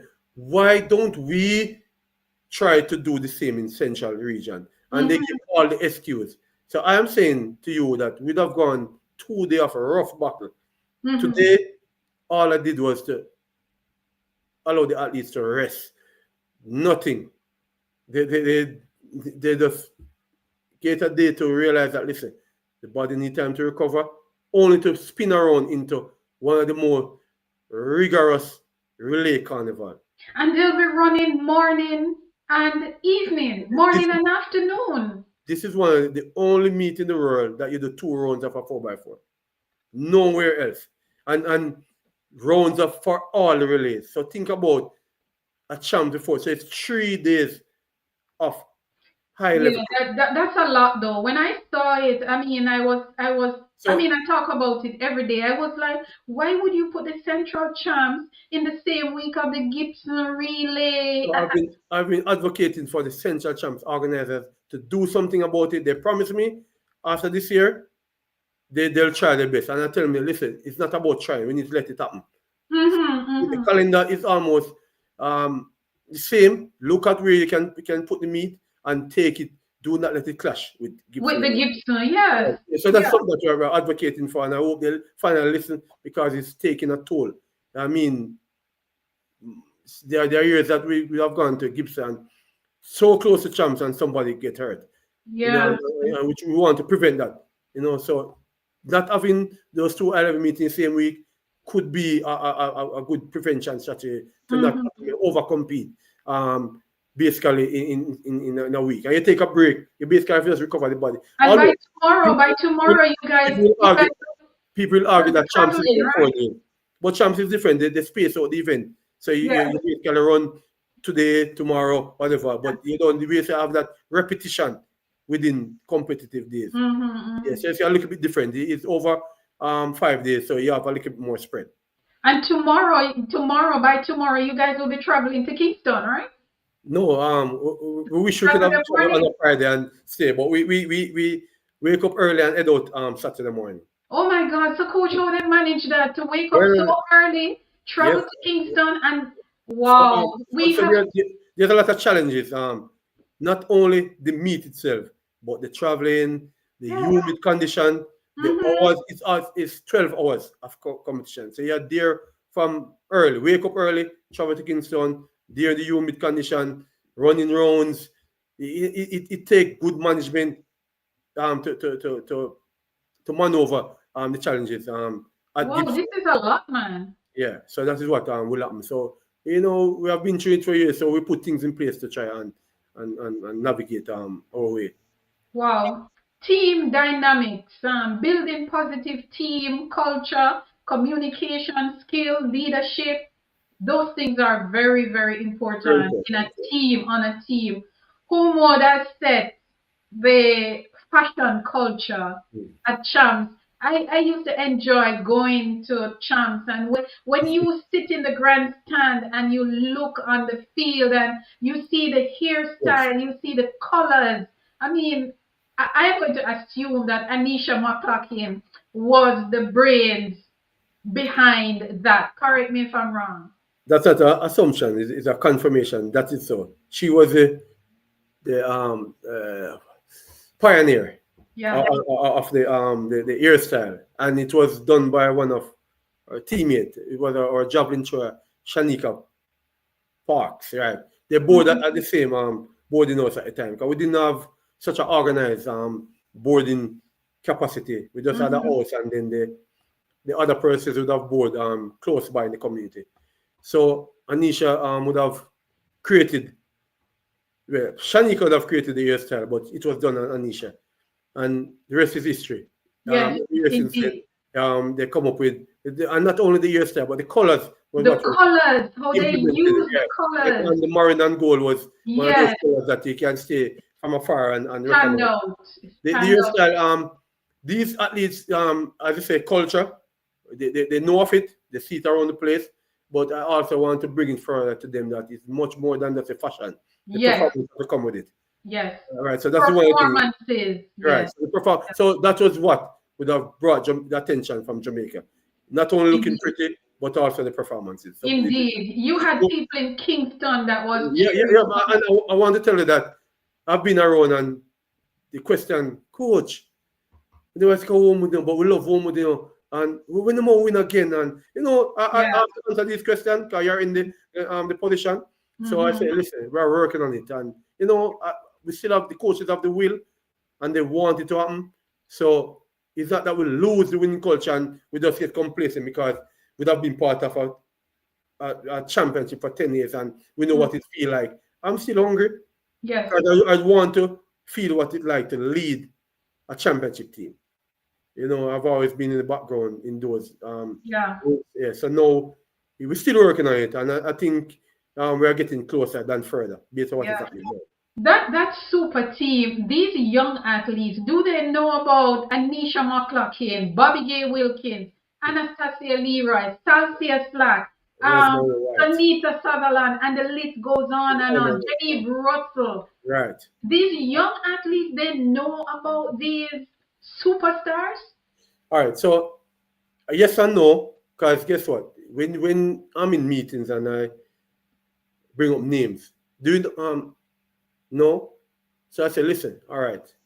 By the next meeting, when I come to and ask a question, you need to know this and that. So we put them in the position to get them to know. We also would have used examples of girls who have performed and why they perform the way they do. Because you have to draw on the experiences. So we tell them that, listen, the question that people might ask, what's the difference between those athletes and no? And I'm saying it's not necessarily talent. I can tell you, if we do the measurement, some of these talents here, some of these athletes here are more talented than some of the ones in the winning days. But their attitude, passion, pride, and behavior. The pride. That was what would propel them. Yes. So we bring those examples.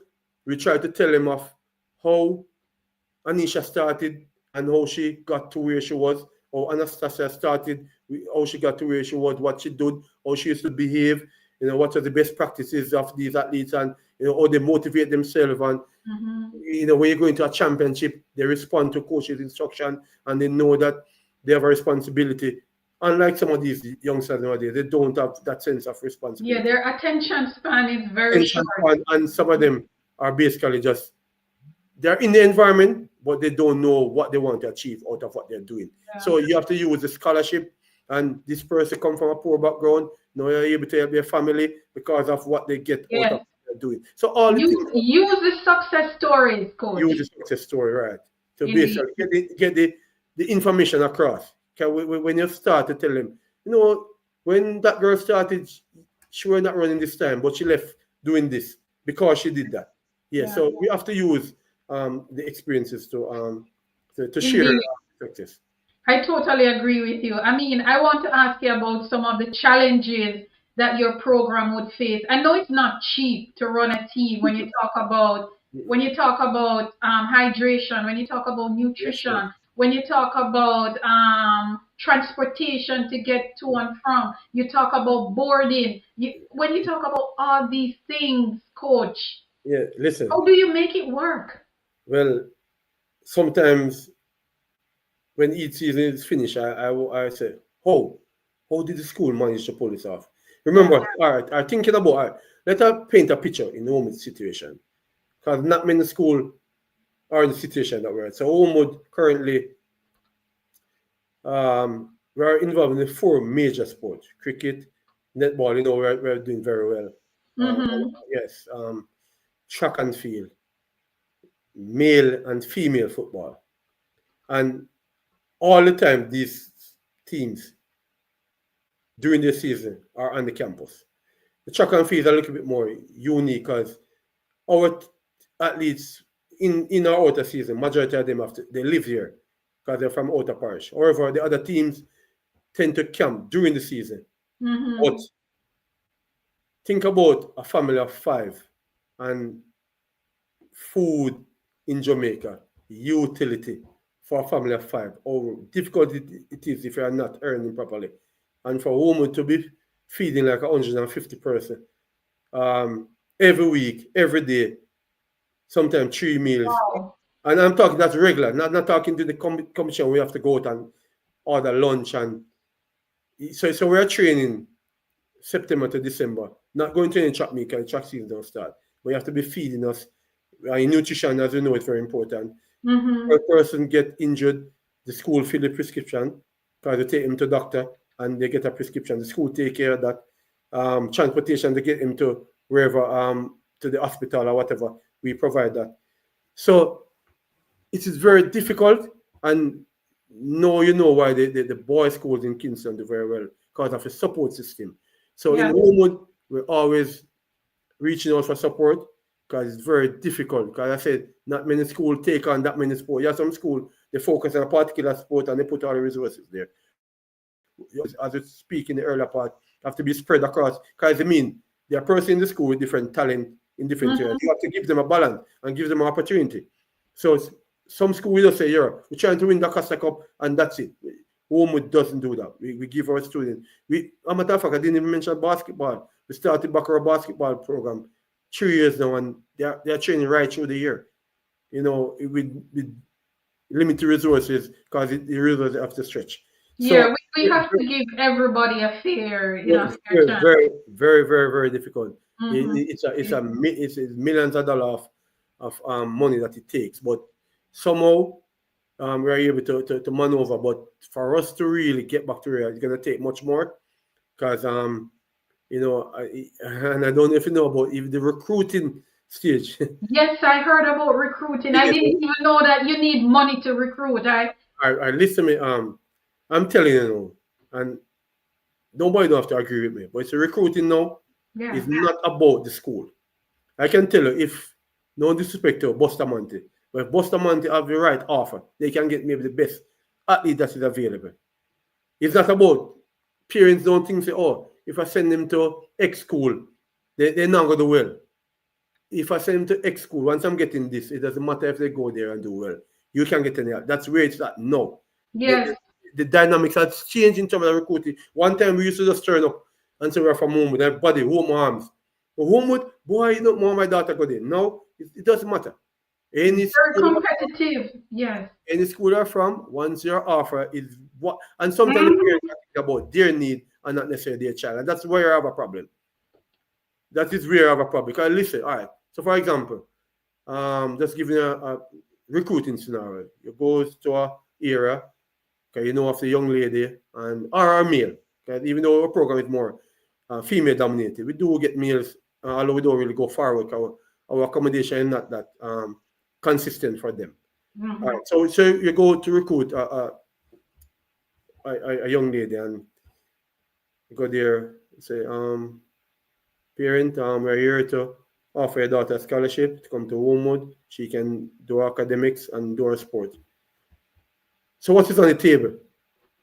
That's a follow-up question. Nobody's busy about. But the scholarship is on the table. No, they don't care. Nobody busy about they're going to Holmwood and they might do well, and down the road they might because X offer with this now. So one no one no offer. So it's yes, so you come and say, well, we might can take care of this school fee, dormitory, but all right, we think about it. When you try to call back some of those numbers, you're not getting any answer because you're offering as good as what. So it's not about the fact that this child will be getting a scholarship. Or no, it's not even about the offer and the fact that where she's going, she might be able to continue and do well. No, that is not one of the top criteria for recruiting now, is what Oh, you can get. So I've you, heard I've uh, heard the stories. Believe me, I've yes, heard. yes. So that is where it that so it comes down to finances again. For you to offer these things, so you go to a household and the need for the family is a refrigerator. If you can provide it, then if it goes anywhere, it doesn't matter. Once you can provide what is needed, and sometimes it's the need of I know of athletes going to a school because a parent get a phone. The phone is only beneficial to the parent, but they I've send. heard the stories. Believe me, you're not telling any lies. I've Yes, heard. I've yes. heard So true, they will true. go anywhere because they're able to get certain things. And so many times in It's our very sad situation, though. we would have lost out on so-called top recruiters or recruiting students because we are not able to provide the resources that parents are Wow. asking. Believe me, I've heard the stories. But before Yeah. we're going to go in a nice little section now. But before we get there, let us just read some comments. There are so many comments. Monica Lewis is saying, looking forward to the pen relays. We are doing fundraising events for Team Jamaica Bickle. Big up Team Jamaica Bickle. Erwin Clare and his team doing awesome, awesome stuff to ensure that the Jamaican athletes are well fed and looked after when they go to Philadelphia. And she said she will forward the information to me. Thank you very much for that, Monica. Case in Sport is saying, remember that unfortunate, oh, he remembered that unfortunate incident with Mr. Wilson when he got his vehicle and stuff Mhm. stolen at Champs. Marlene Green is saying, great job, coach. Over these years at Holmwood, keep up the good work, coach. Case in Sport is saying, remember in 2013, Holmwood Technical held a lead of 3 points going into the final race, the 4x4. Sharika Jackson and Veer won that 4x4, but the Homo team ensured that such school stay adrift. My. I love the rivalry. Denise Walker is saying, where is Abriana? Where's Abriana Wright from Homeward? You can answer that in a little bit, coach. Case in Sport is saying taking average talent and turning them into strong competitive athletes in a short window is one of the notable ability of Coach Anderson. Not many coaches have that mindset. Thank you very much for that, Case. And of course, Coach, the love keep coming in. Amoy is saying what happened about the Peart sisters. She's asking about the Peart sisters. Oh, they're both here. Both of them Oh, are here.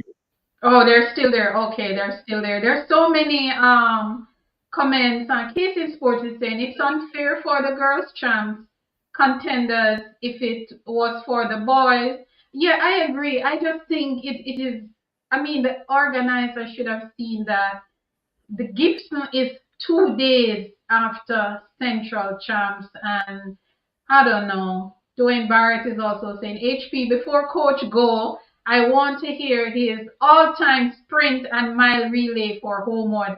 I feel like Dwan is he and Coach have my script because that's where we're going to go now. He's also saying Shaniki Watson and Lisa Buchanan 2013 was a stellar moment Yeah, in that 2013 yeah, battle. they I came through the line remember. together. Yeah. Yeah, I remember they saying they coming for war, and I just love the rivalry with our high school. Case in point is saying calling all past students to come on board and support the cause of the athletes.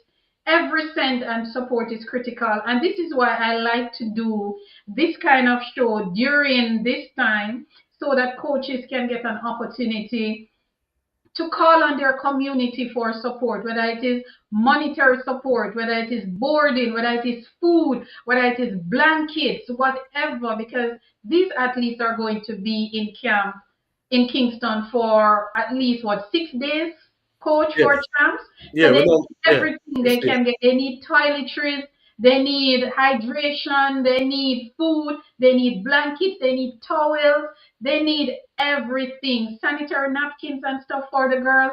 They need everything. So I like what Case in Sport is doing. He said, I'm calling all the past students, of Holmwood Technical to come on board. Every cent count, and I totally agree. So come on board, and I'm doing this for all the schools to get involved with their alma mater, whatever you can provide. Rally around your school, because believe it, these junior athletes, at the end of the day, it is about one Jamaica. When they put on the black, green, and gold, which school they attend, it doesn't matter. At the end of the day, they're Jamaica. So let us start the development from now. It doesn't matter which school. I remember last year, Dorothy Scott, who was here earlier, she's formerly a Veer, and she went down to do a presentation for her alma mater, Veer, and she ended up at another school doing a presentation also. So it doesn't matter which school you attend. Let us just rally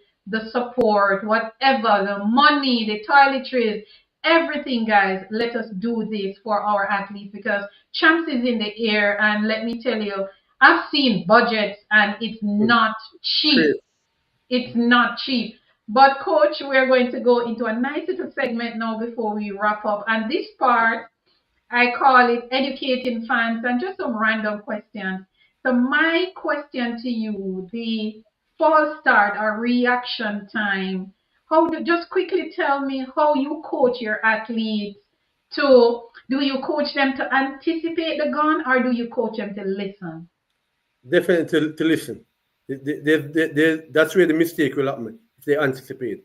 And just currently at Central Champs, currently we have the fastest Class 2 boy in Jamaica based off of the current performances. Jaden Collins.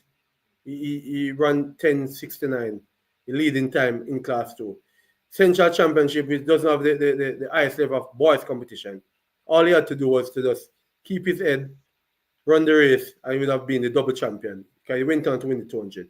And the entire, I'm sure that the entire team tell him just relax, wait for the gun. But this is a problem that he has in training. He tried to anticipate. And I'm getting at the coach, he said, cut it.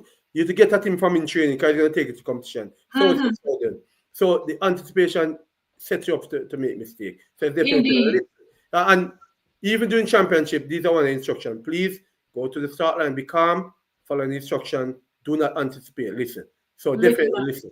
Yeah. Listen. But coach, I've had athletes have said to me that they are so nervous in a race that the only thing they hear sometimes is when the starter says, on your marks.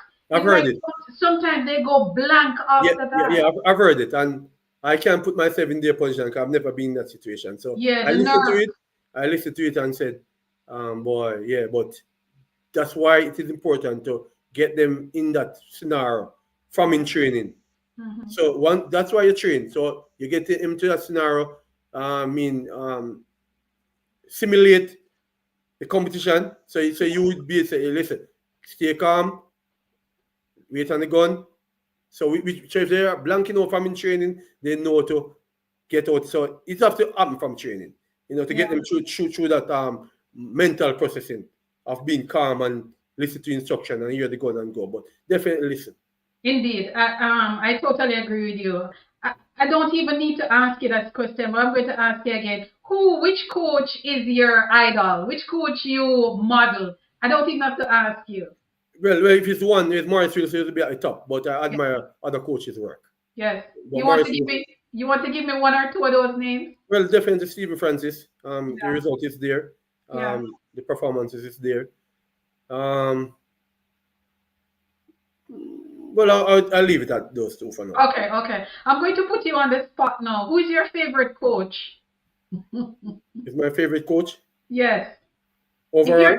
If you have to pick a favorite.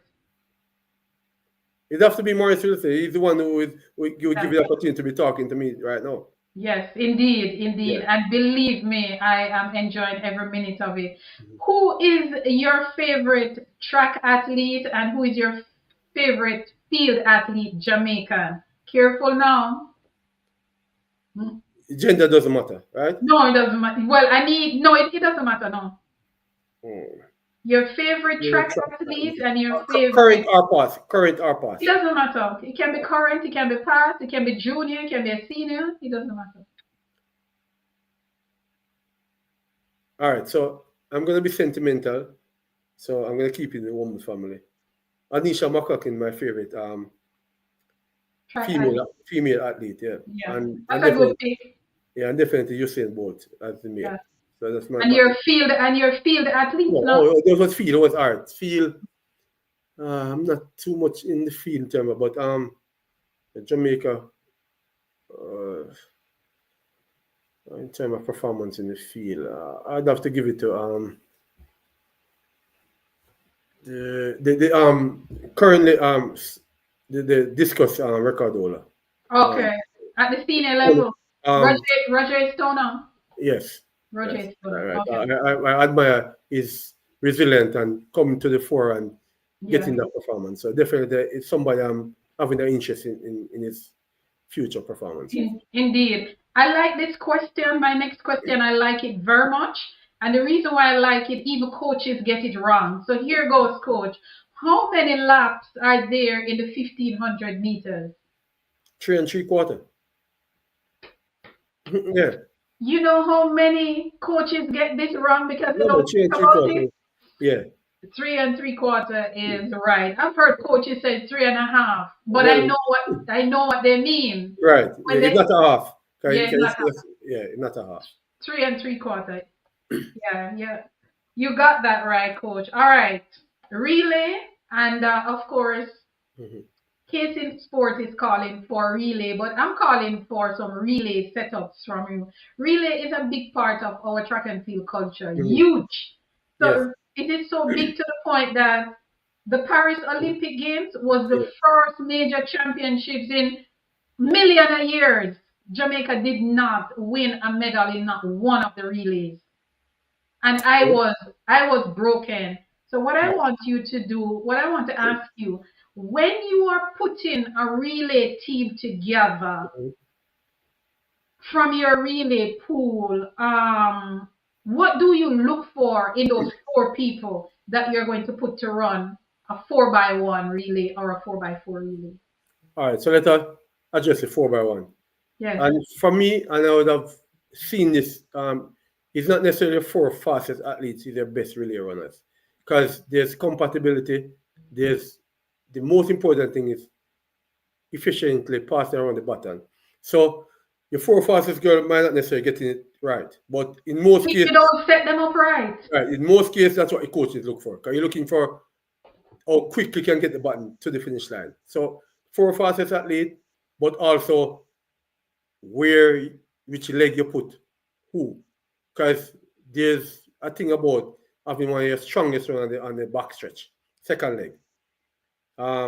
Good starter, especially in the individual event, it's always good to start the relay and also you need a good finisher. Third leg possibly would be, I think, the least more important. Not that it's not important, but but I think Anisha McCakin has changed that narrative. She was the perfect third. I think she's the best third leg runner I've ever seen, especially in high school.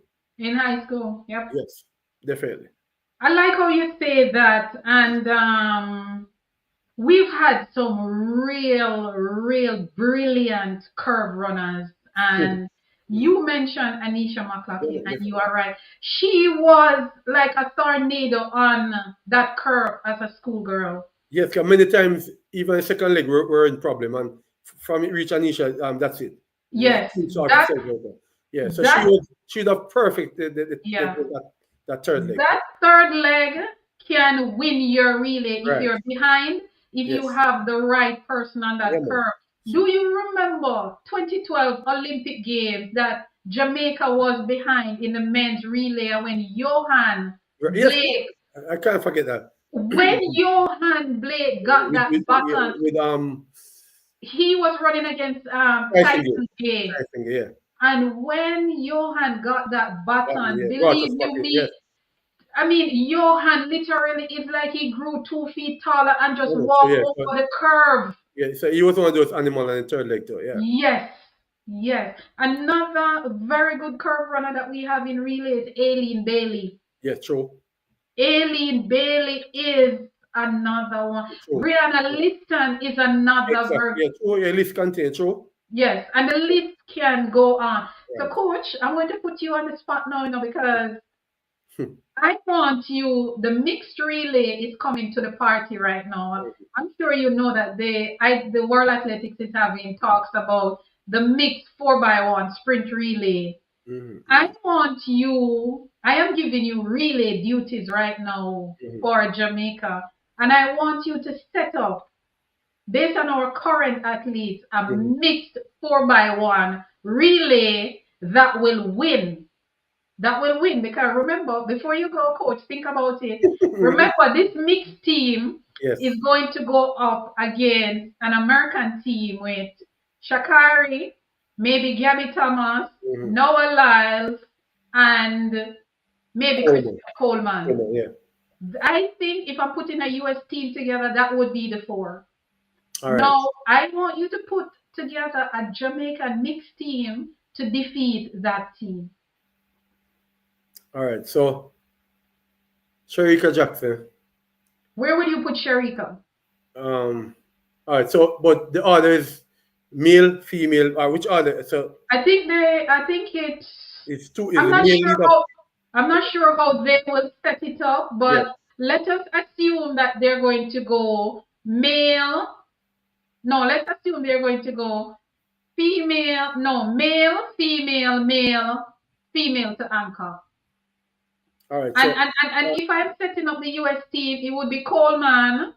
It would be Coleman to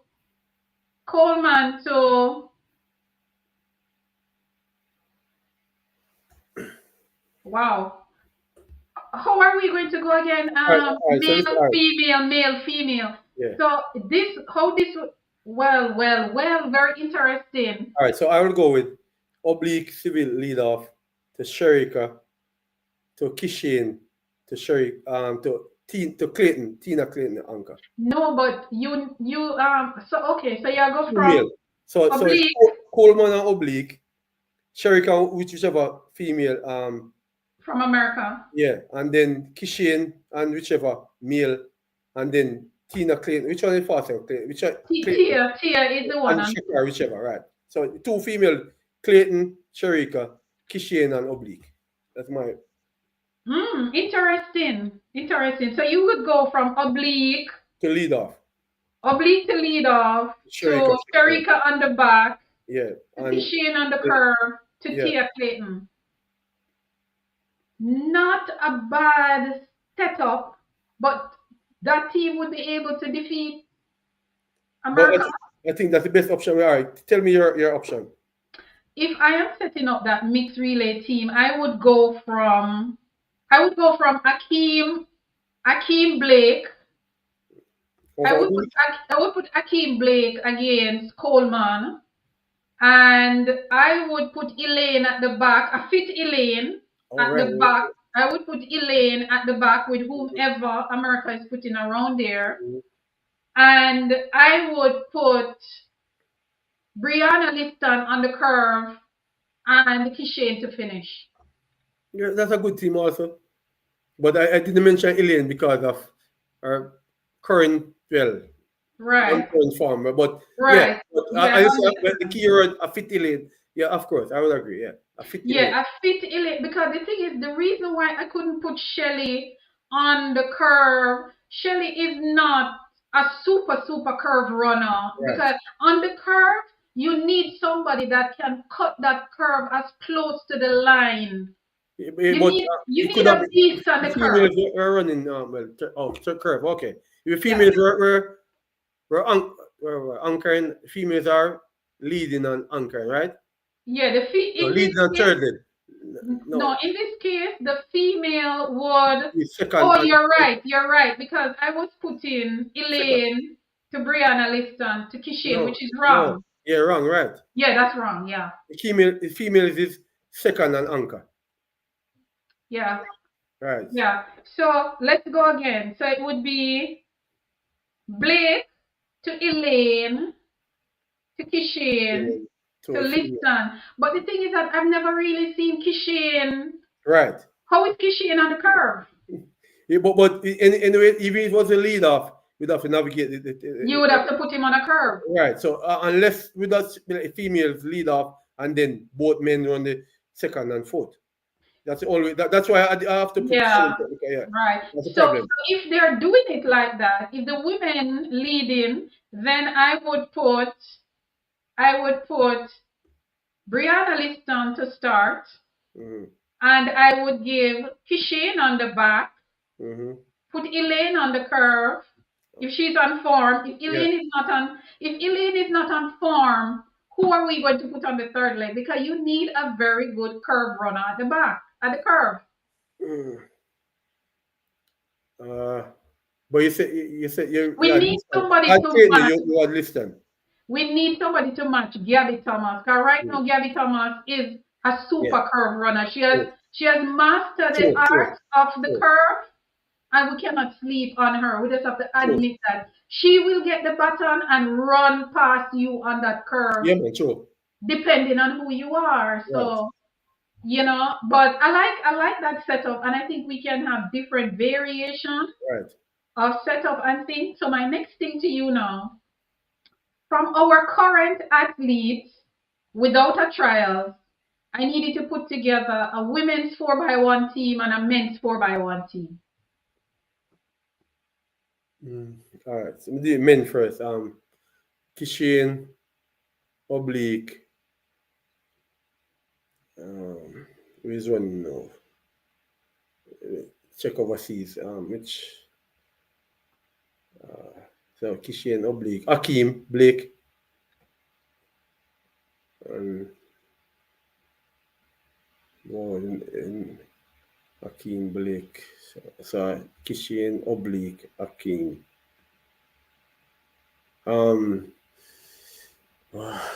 When Ryan Ford. Yeah. Ryan Ford. But let me see, 4x1.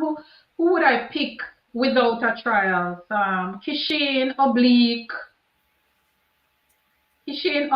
Akeem Blake.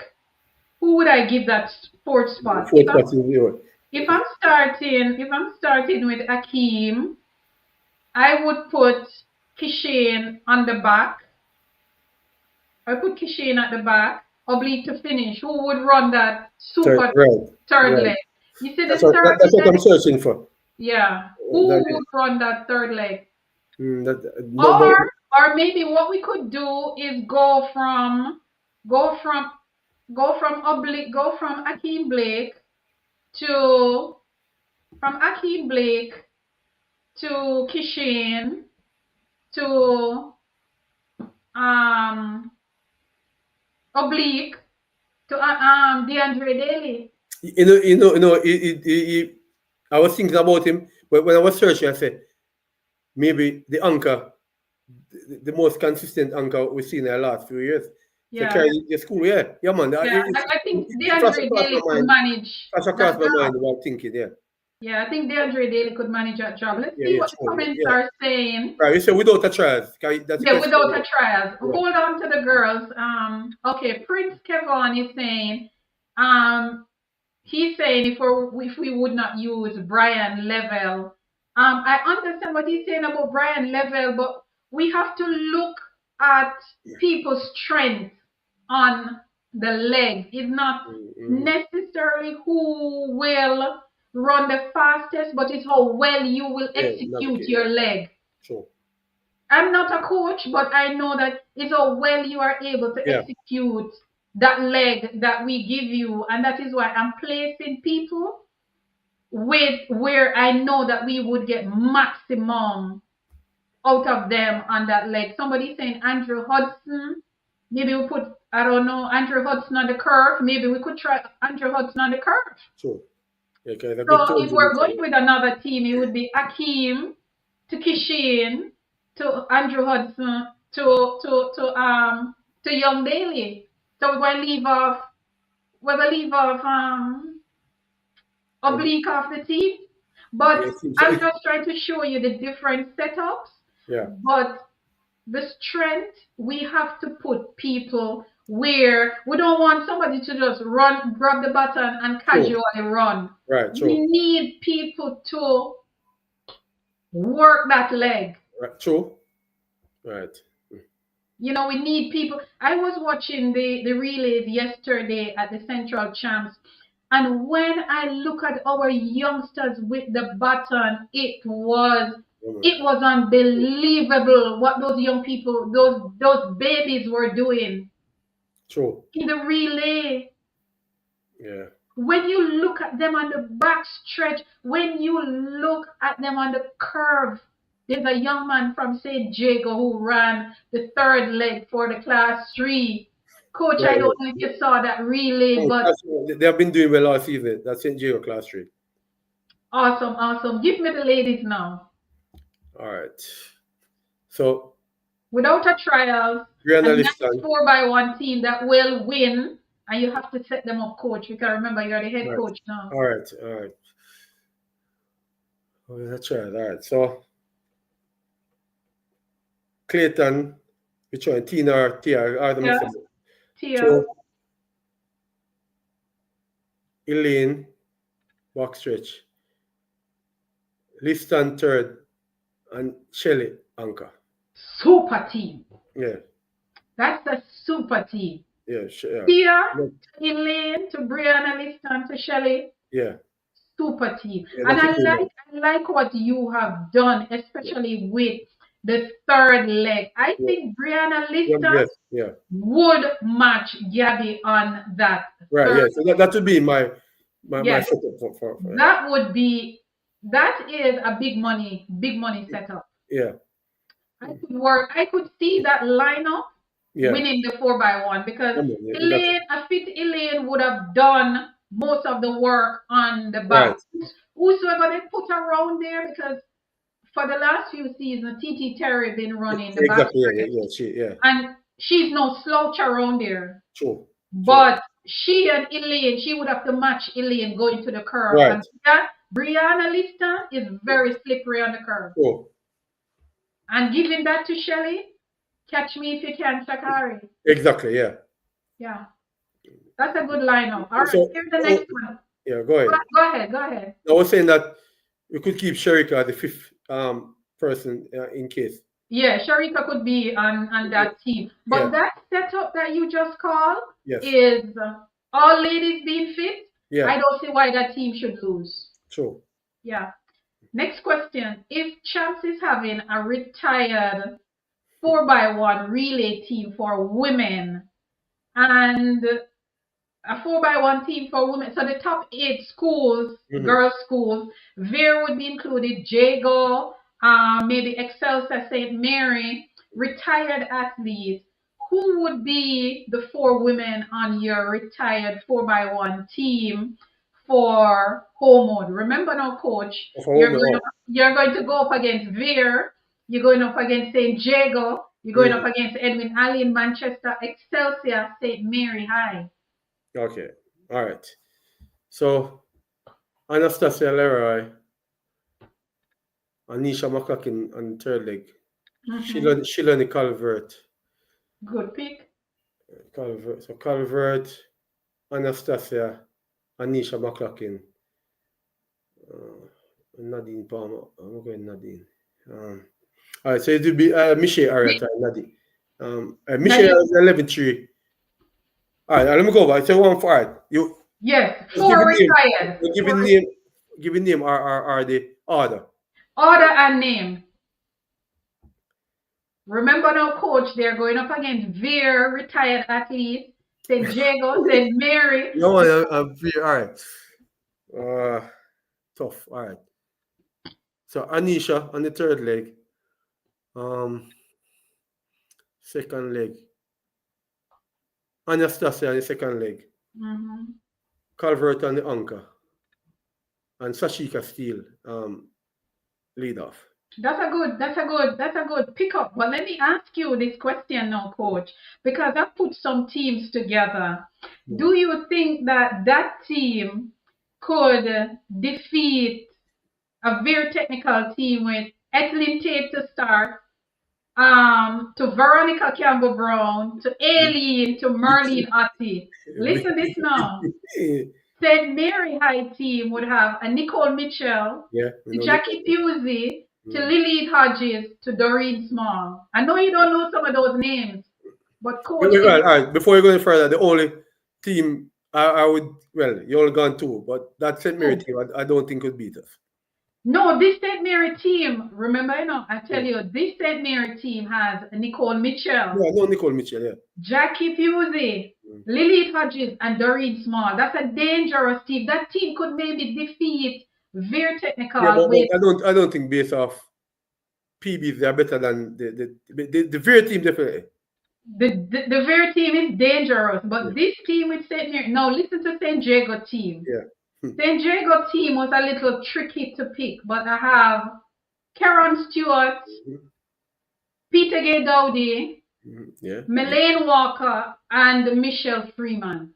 So, okay. Michelle Freeman was a hurdler. She was a I know, Michelle. I just saying, oh, if Melanie will get out, well, I guess that But maybe, Michelle Freeman would have to start this relay, give to Karen at the back, yeah. and Peter Gay on the third leg, give to Melaine, who I think. But Melaine is no slouch, because I know.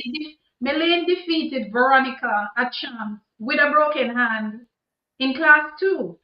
Remember, Right.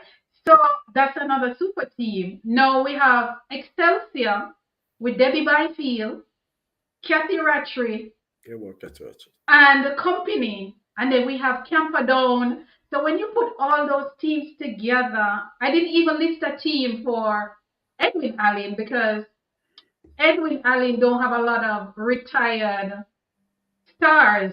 I mean, they would have Christania Williams, they would have Shelise Clark. I don't know if they would be able to use Ristanana Tracy. I've never seen her run a sprint, Mm, or her sister Nikita Tracy. yeah, But when you put that Holmwood team against Veer, against St. Jago, against St. Mary High, that's right. Yeah, a super relay. yeah, true. Yeah. Oh, I agree. But I like it, coach, and we're about to wrap up now. If you were to coach another school, which school would it be? I've never ever given it a thought at the moment. Wow. Mm. You've never ever given it No, a thought. not at the moment. Yeah. Homewood to it thing. Case in Yeah. Sport is saying Jago should have Kimon Shaw. That's Yeah. a good pick, case in Yeah, point. I was thinking about her. That's why I was thinking Yeah, about her over Melanie or whichever one. right. So, all right, let's just throw Kimon Shaw in it. So Kimon Shaw could start, give to Karen Stewart, to Peter Gay Dowdy, to Michelle Freeman. Yeah. Yeah. So they wouldn't have to use Mel Lane there. So coach, you're saying you wouldn't coach no other school?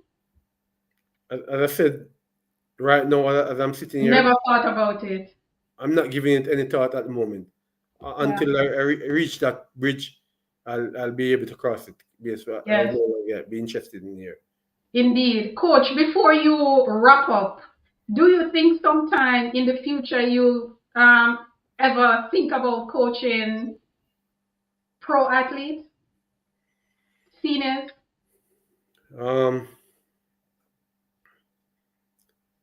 At some point in time, you think about it, but you know that it takes a different level of knowledge, commitment, resources, Yes. most of all, to get people to be on that level. So for now, I don't think I'm in that realm to take on the professional level.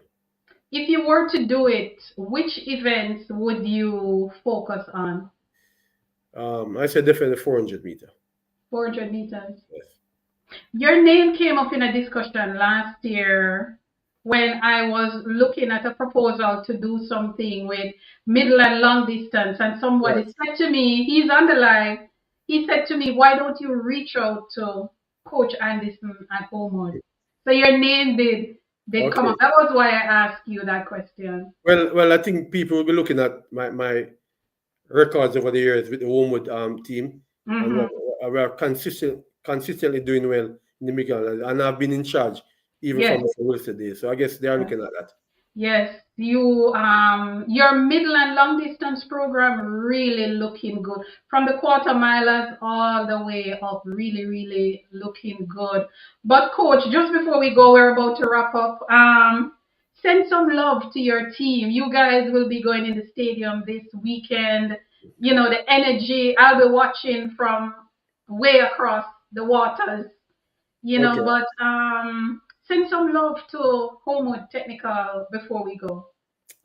Before I do it, there was one question I wanted to answer. 'Cause I've been asked this question even by Mr. Wilson, Okay. my best female 4x4 team from Holmwood. All right, go ahead, go Yeah, ahead. so I love Sanita Sutherland, Yes, man. Ricky and Russell, Mm-hmm. Abigail Wilkins, Yes, man. and Christian Garden.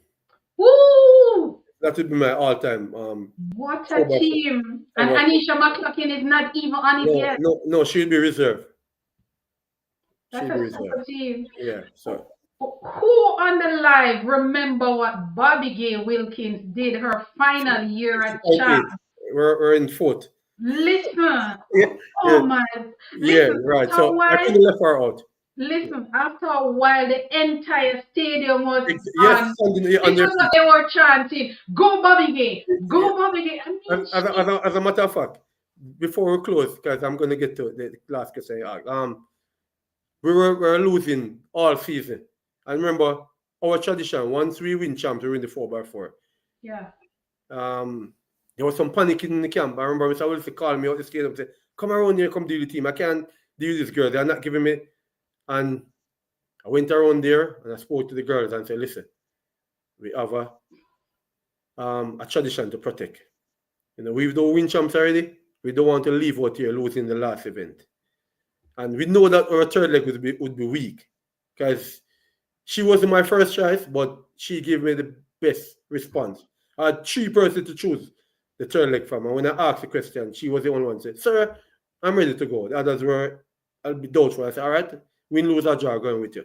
Yes. That girl, Shante McLean, she wasn't even a quarter mile. She won the double, class 3, 8, and 15. And I sent her out there, and when she got the button, she was struggling. Bobby, I think she got it in 4th or 5th. And yes. yeah, when she got it, I said to Coach Brown, boy, look possible, but when she started to move, we were on the cycle track. Mr. Brown actually lost his phone, threw it away. Listen, yeah, so when Bobby Gay, team. Coach, I was in the stadium with my crew, and when Bobby Gay got that button, the entire grandstand went on their feet. Yeah, you just hear some people say, "Watch Bobby Gay, watch Bobby Gay," and I was like, that was the only 4x4 to ever overshadow the boys 4x4. Yeah. Yeah. So yeah, man, Bobby Gay will. what did you ask again? Think you asked me a question which close you down. I was saying to send some love to your team. Well, definitely, Team Holmwood. I want to continue to encourage you guys to do well. Believe in your coaches, believe in yourself. Know that the job is not finished, and we just need to stay focused. All the supporters continue to support us. Continue to show some love to the team, and we're gonna promise you that we'll continue to give you the performance that you'll be pleased with. So just give us the love, and next time you see the team, I hope they continue their good performances. Indeed. And we over here at HP Chat Track, we just want to send some love to tonight is about Holmwood, and we just want to send some love to you and your team. Thank you. Coach Anderson, you've been doing a remarkable job. I've been watching, and this season, after the Central Champs, you have people talking about your team. So, it is a good look, and we are going to have a good Gibson relay, but we are going to have an awesome champ. Okay, all right. Looking forward to it. And I wish, for all your athletes that everybody will stay healthy, because at the end of the day, they are the product of Jamaica. Exactly. They are the product of Jamaica. So we're just cheering you on. The people in Christiana just roll out. And the past student of the Holmwood Technical High School, please come on out, support your team however you can support. Send your $1, your $2. So, Coach, if people want to donate, who do they contact?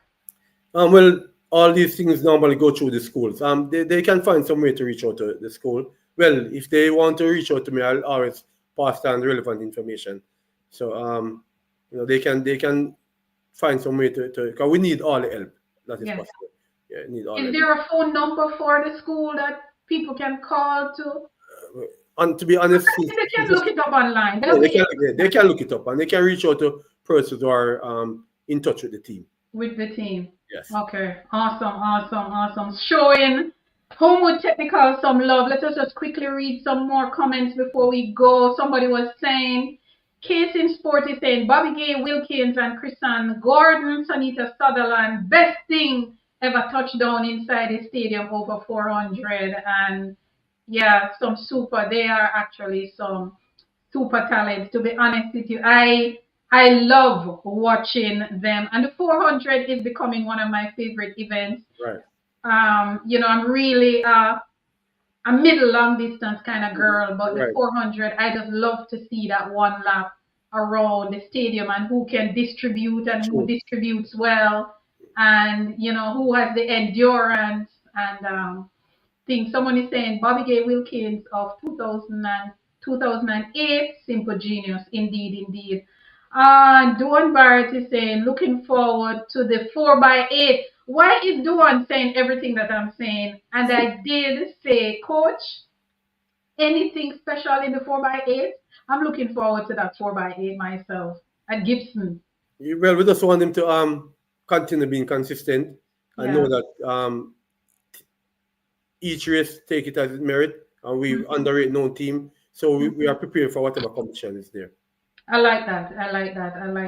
I love the rivalry. The rivalry, it is real. Once it is stayed respectful, I can understand that. We have to let the athletes know that it is okay to rival each other, but do it in a respectful way. Yeah. That's what we want. Do it in a respectful way. Because at the end of the day, they're going to make the character team together. Exactly. The World Junior teams together. Pan Am Games, CAC Games, Commonwealth Games, World Indoor Outdoor Games, and the ultimate one, the Olympic Games. So we want somebody saying Drew Rose, aka Drew Fortis, is saying KC Holmwood for champs. Wow, what a prediction already. KC Holmwood. But guys, thank you very much, for being here, the love and everything, and thank you for being a part of this conversation. And Prince is saying Anisha will always be my all-time Holmwood athlete. Indeed, she brought a certain Anisha McLaughlin. She brought a certain flair, a certain energy. She just it was. Was she ever the team captain? Yes, she was. She was very bright student too. Very good captain. Very bright. She was brilliant as a student. Awesome. You could see that she was leading. Yes, man. Yes. A lot of persons don't know of her academic achievement. They just remember, but she was very brilliant, very committed. She was one of those girls after champs celebration, she would be at the school catching up on her assignment and not in the celebration some of the times, especially if she's behind. So she's brilliant. Awesome. And you could see it in her. She was a true leader. When you see her, you cannot miss the Holmwood team, because when she lines up with her teammates and you see that maroon and gold, oh my God. It's like when you look in the stadium, when you look at them on the track and the socks. Those long socks. Yes, definitely. Awesome. One Jamaica at the end of the day. But Coach, before you go, is there anything that I did not touch on that you would like to share quickly? And then I'm going to give you an opportunity to ask me one question. I normally give my guests an opportunity to ask me one question. But is there anything that you would like to share with younger coaches who are coaching our children? Anything at all? Yeah, definitely. As I always say, each coach just be confident, be patient that your time will come. This is a dynamic sport and talent do come. It's just that sometimes you're not in the place where the talent is currently, but be patient and wait your turn, and always be mindful that you're dealing with youngsters and take their interests at heart. That's what I want to tell young coach, that your time will come. So you don't need to rush it. And try to learn the best practices of getting athletes to perform. That's all I would say. Indeed, indeed, So and those are yeah, good so words. Now, sir, I give you an opportunity to ask me one question. so Make my sure one, that it's PG no, 30. no, man. All right. So my question, how was I considered to be one of your guests on the program? That's my question. I don't know if you remember this, but last year when I was in Jamaica for the Olympic trials, Yes. you and I, we were sitting in the upper stands. I don't know if you remember that you were talking to me, but we had a conversation at the Okay. trials last year. We were sitting at the top. Okay. The upper. Yeah, I spent all the time. Yeah. Yes. Yes, True. I we know. were Oh, yes. having yes, we were having a conversation. And of course, anybody I talk to, Remember now. 90% of the time it is about track and field and our legacy. Right. And we had a very interesting Right. I conversation. remember. But I when, remember now. yes, I was that person. Right. I was that person. And when I left, when I came back home, I was like, damn, I didn't even give you a card or take your number. Right. But I was sitting with some people who know you very well, and Right. one of them is Kino. I don't know if you know Kino, Yeah, Coach yes. Kino. Yes. I know. Yeah. Kino was, Yes. yes. And I said, Mm. Kino, you need to get me in touch with Coach Anderson. Right. Yeah, And man. he said, I have his number. And I said, well, ask him if you can give me the number. And he sent me the number, and the rest Right. is history. And Okay. here Yeah, we man. are. True.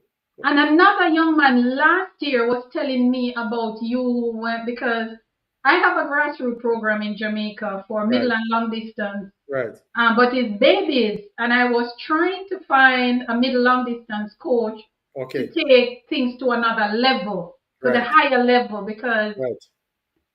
we need to resurrect True. our middle and long distance program because many might not know this that our legacy at the Olympic Games started with the Exactly. 800 meters. We True. won 800-meter medal 1948 and 1952 with Right. one Dr. Arthur Wynne. You're right. So Yeah. it wasn't about the sprint, it was True. about the quarter mile and The 800. Yes. and the 800-meter True. that gave us glory at our first Yeah, man. Olympic You're Games. correct. You're correct. So, there's a need. So I've been looking around to find a coach to have a Okay. conversation with, and your name came up early last year. Right. Okay. And then when I met you at the trials, I didn't even know that it was you. Okay. Oh.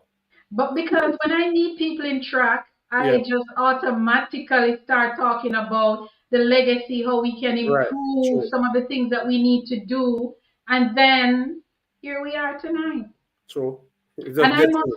I must say I really appreciate you taking the time out to have this talk with me because you're just coming off a championship Tuesday and yesterday, and by Saturday you'll be in the stadium again, and Exactly. you made the time to be here tonight, and I want to tell you thank you very much You're welcome. for doing that.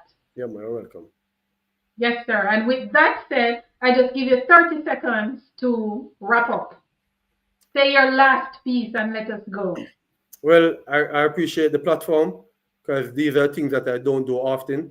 As a matter of fact, this is my first interview for the season. I took the stance that this year I'm going to be talking less, be in the background, but I couldn't refuse this offer. I think it Why was did you take up this offer? because I see it as a great opportunity to bring information to the world. I don't see having information keeping it to myself.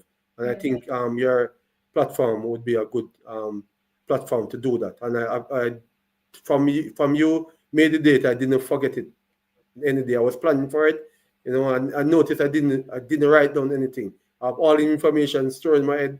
So whichever question come forward, I know that I'll be able to answer them. So I'm thanking you for having me. And anytime in the future, I'll be willing to do it again. Wow, I appreciate you, sir. I appreciate you very much. And I appreciate the work that you're doing with our junior athletes. And I realize that you're one of those coaches who you see beyond champs. Right, I do. And that we need more of that. We need to. I remember I was having a discussion during the Olympic season, and somebody was saying we cannot leave it up to the high school coaches Mhm. to prepare our talents for the big stage because a lot of the coaches don't see past champs because Right, And to be fair to the high school coaches, this is what they're paid for. They're paid to Right. win high school. True. So really and truly, we cannot be too hard on them. But you Yes. are one of the few. There are a handful of coaches that I've been admiring, who are looking at our athletes beyond champs. And I just want to say thank you for doing that, because we need it. We need more high school coaches to be preparing our athletes and preserving them for bigger things to come, because That's sport true. is now a business. It is a career. It is not just about recreation anymore, a big business. Exactly. Yeah. That's what it's business. So we need athletes to understand that, just like how you become an engineer or a doctor or a lawyer, a professional athlete is a business. It is a career. And thank you very much for that, sir. And all the best for the rest of the season. And of course, I have your number locked in, so you will be hearing from me time and time and time again. And of course, you're going to see messages coming to your phone on Saturday. Okay, no problem. But all the best to you and the team and your Yes. community. Just continue doing what you are doing, and just big up Coach Maurice Wilson for I will, believing yes. in you and giving you this opportunity, and you are doing a good job. So thank you very much. You're welcome. Thank you very much, sir. Good night. Thank you. Good night. Okay, guys, thank you very much for joining us. What a conversation that was with Coach Anderson. It was refreshing, it was enlightening, it was educating, it was everything. A big coach, that is all we can say. A big coach, and of course, thank you all. And let us continue to pray for our athletes, our junior athletes, that they will stay healthy, they will stay safe. And guys, I'll be here next week again with you guys. Will not be, this is not something that you'll be expecting next week, but next week is we're going to have another episode of HP chatting with athletes. And let me tell you, nobody will be expecting the athlete that will be here next week. So I will see you all next week. Thank you very much, Facebook. Thank you, YouTube. Remember to like, subscribe, hit that button if you haven't done it as yet, because it is all about Jamaica track and field legacy. It is all about our legacy, our babies, our seniors, all of them. Let us continue to show love and spread the word and highlight the legacy and the people who are doing the work behind the scene. With that said, enjoy the Gibson Relay. Good night, everyone. Enjoy the Gibson Relay. The Gibson Relay will be coming up Saturday if you have not gotten access yet.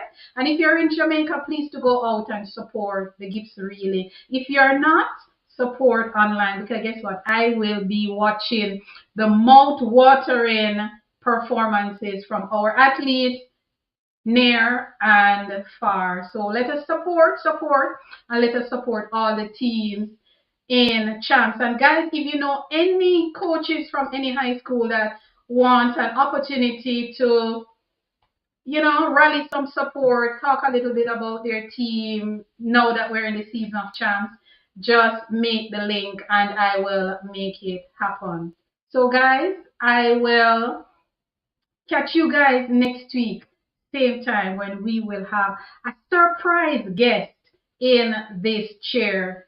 So long. Enjoy your weekend. Have a good weekend. Enjoy the Gibson Relay coming up, and have a good one. Peace. Jamaica's track and field legacy is unmatched. It is a story of triumph, resilience, and extraordinary talent. But do you know the stories behind the athletes who brought us glory? Hi, I'm HP, founder of HP Chat Track. My mission is simple: to celebrate the rich legacy of Jamaica track and field and shine a light on the incredible people who make it happen. Winning that race was a dream come true, but the journey wasn't easy. It's not just about medals, it's about inspiring the next generation. Jamaica track and field isn't just a sport, it's our pride, our culture, our heart. Every week I sit down with athletes, coaches and fans to bring you stories of dedication, passion and legacy. Plus, we've got exciting news and exclusive insights into the world of track and field. Make your Thursday night be at HP's place. Come hang out with us at HP Chat Track Studio, where track and field is our business. Jamaica. One people, one legacy.